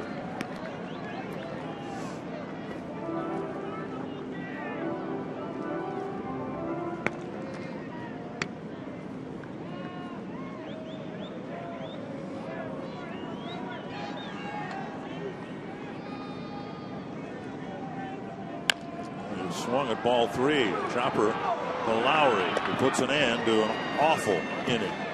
You're watching Major League Baseball, and you've just seen a team walk 8 men in 1 inning. Go Twins!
Here's something I've never said in 31 years as a broadcaster. The Twins got 6 runs on 1 hit. 8 walks. Unbelievable. 3 wild pitches. Glenn Perkins, in a non-save situation, will try to pin down a series win and finish off the Twins' hoped-for trip above the 500 mark. Well, Perk last worked on Sunday, 1 shutout inning, picked up his 3rd save in a 4-3 win over the Kansas City Royals. Ball 1 to Navarro. Making Navarro, his Lowry, 7th and goes. appearance. Florimone stays in the game at short. Mastroianni stays in the game in center. 2-0.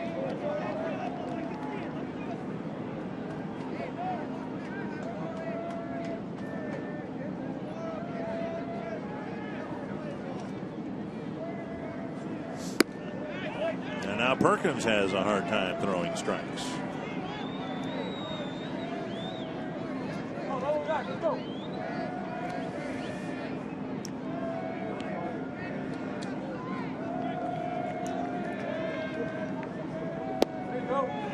Strike of the knees. Promised Glenn's wife Alicia that I would mention that the registration for Perks and Alicia's 15's 5K run is open now for those who've participated in the past.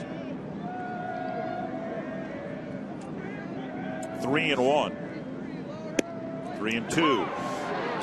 And do it again. And Navarro with a couple of bat flips, like he's not. Well, after what he just caught, I can understand why he might not recognize a strike when he sees one.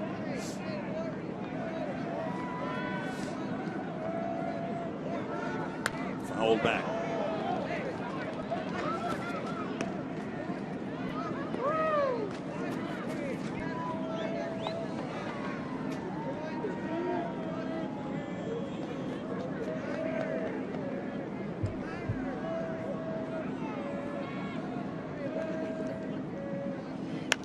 Popped up, back, and out of play.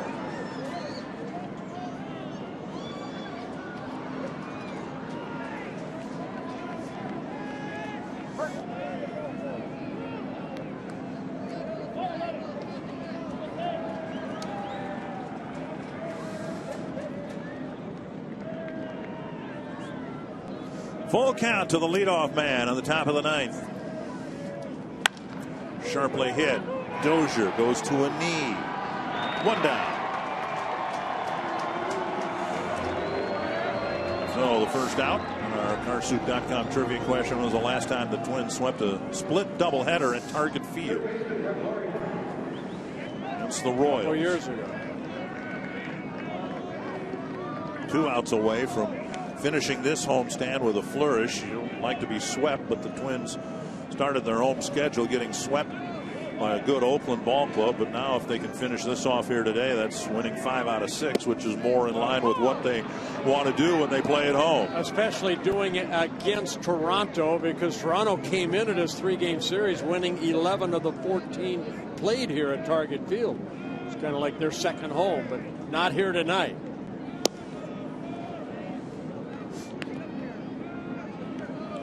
One and one to Lowry.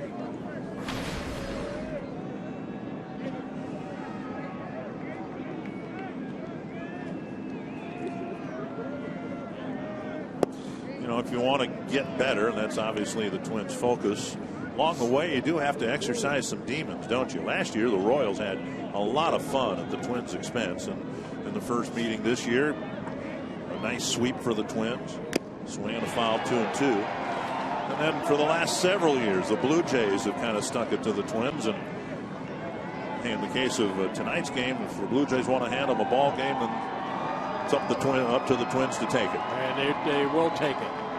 Foul back, still 2-2.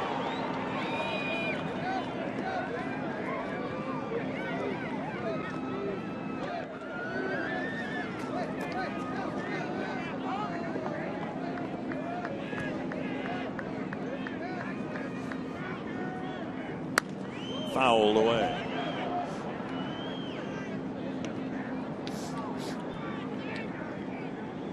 And what we have seen from Glenn Perkins, he likes that fastball. He'll challenge that hitter. He'll throw a couple breaking balls. He threw one to Lowry, but basically come right at you with that fastball.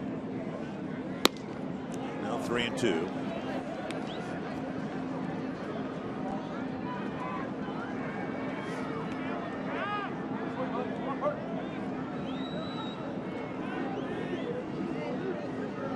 Popped up right side. Olabello sidesteps the bag and makes the catch, out number 2. Keeping in mind that, you know, with the schedule adjustments over the years, most of the time now the Twins have played Toronto just 2 series a year. So 15 straight series, that's going back a far piece. It sure is. Back to 2007. 2 down. And Anthony Goes will hit. Strike on the outside corner.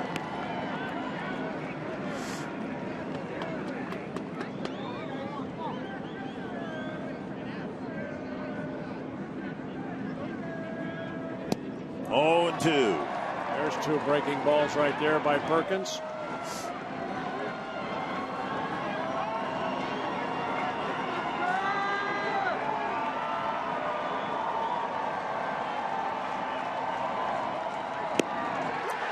And the Twins have taken the series against Toronto and have finished this homestand winning 5 of 6. Well, it wasn't the best pitching ball game for the Twins. Mike Pelfrey struggled, but the bullpen came in, pitched shutout baseball, and then the 8th inning. My goodness, 8 walks created 6 runs for the Twins as they beat the Blue Jays both games here in this day-night doubleheader. Jamie, the Blue Jays didn't put a bow or a ribbon on it, but they sure gift-wrapped one for the Twins here tonight. He certainly did, Dick and Bert. Thank you so much. A wild finish at Target Field as the Twins sweep this day-night doubleheader. We'll break it down next on Twins Live. Talk about how those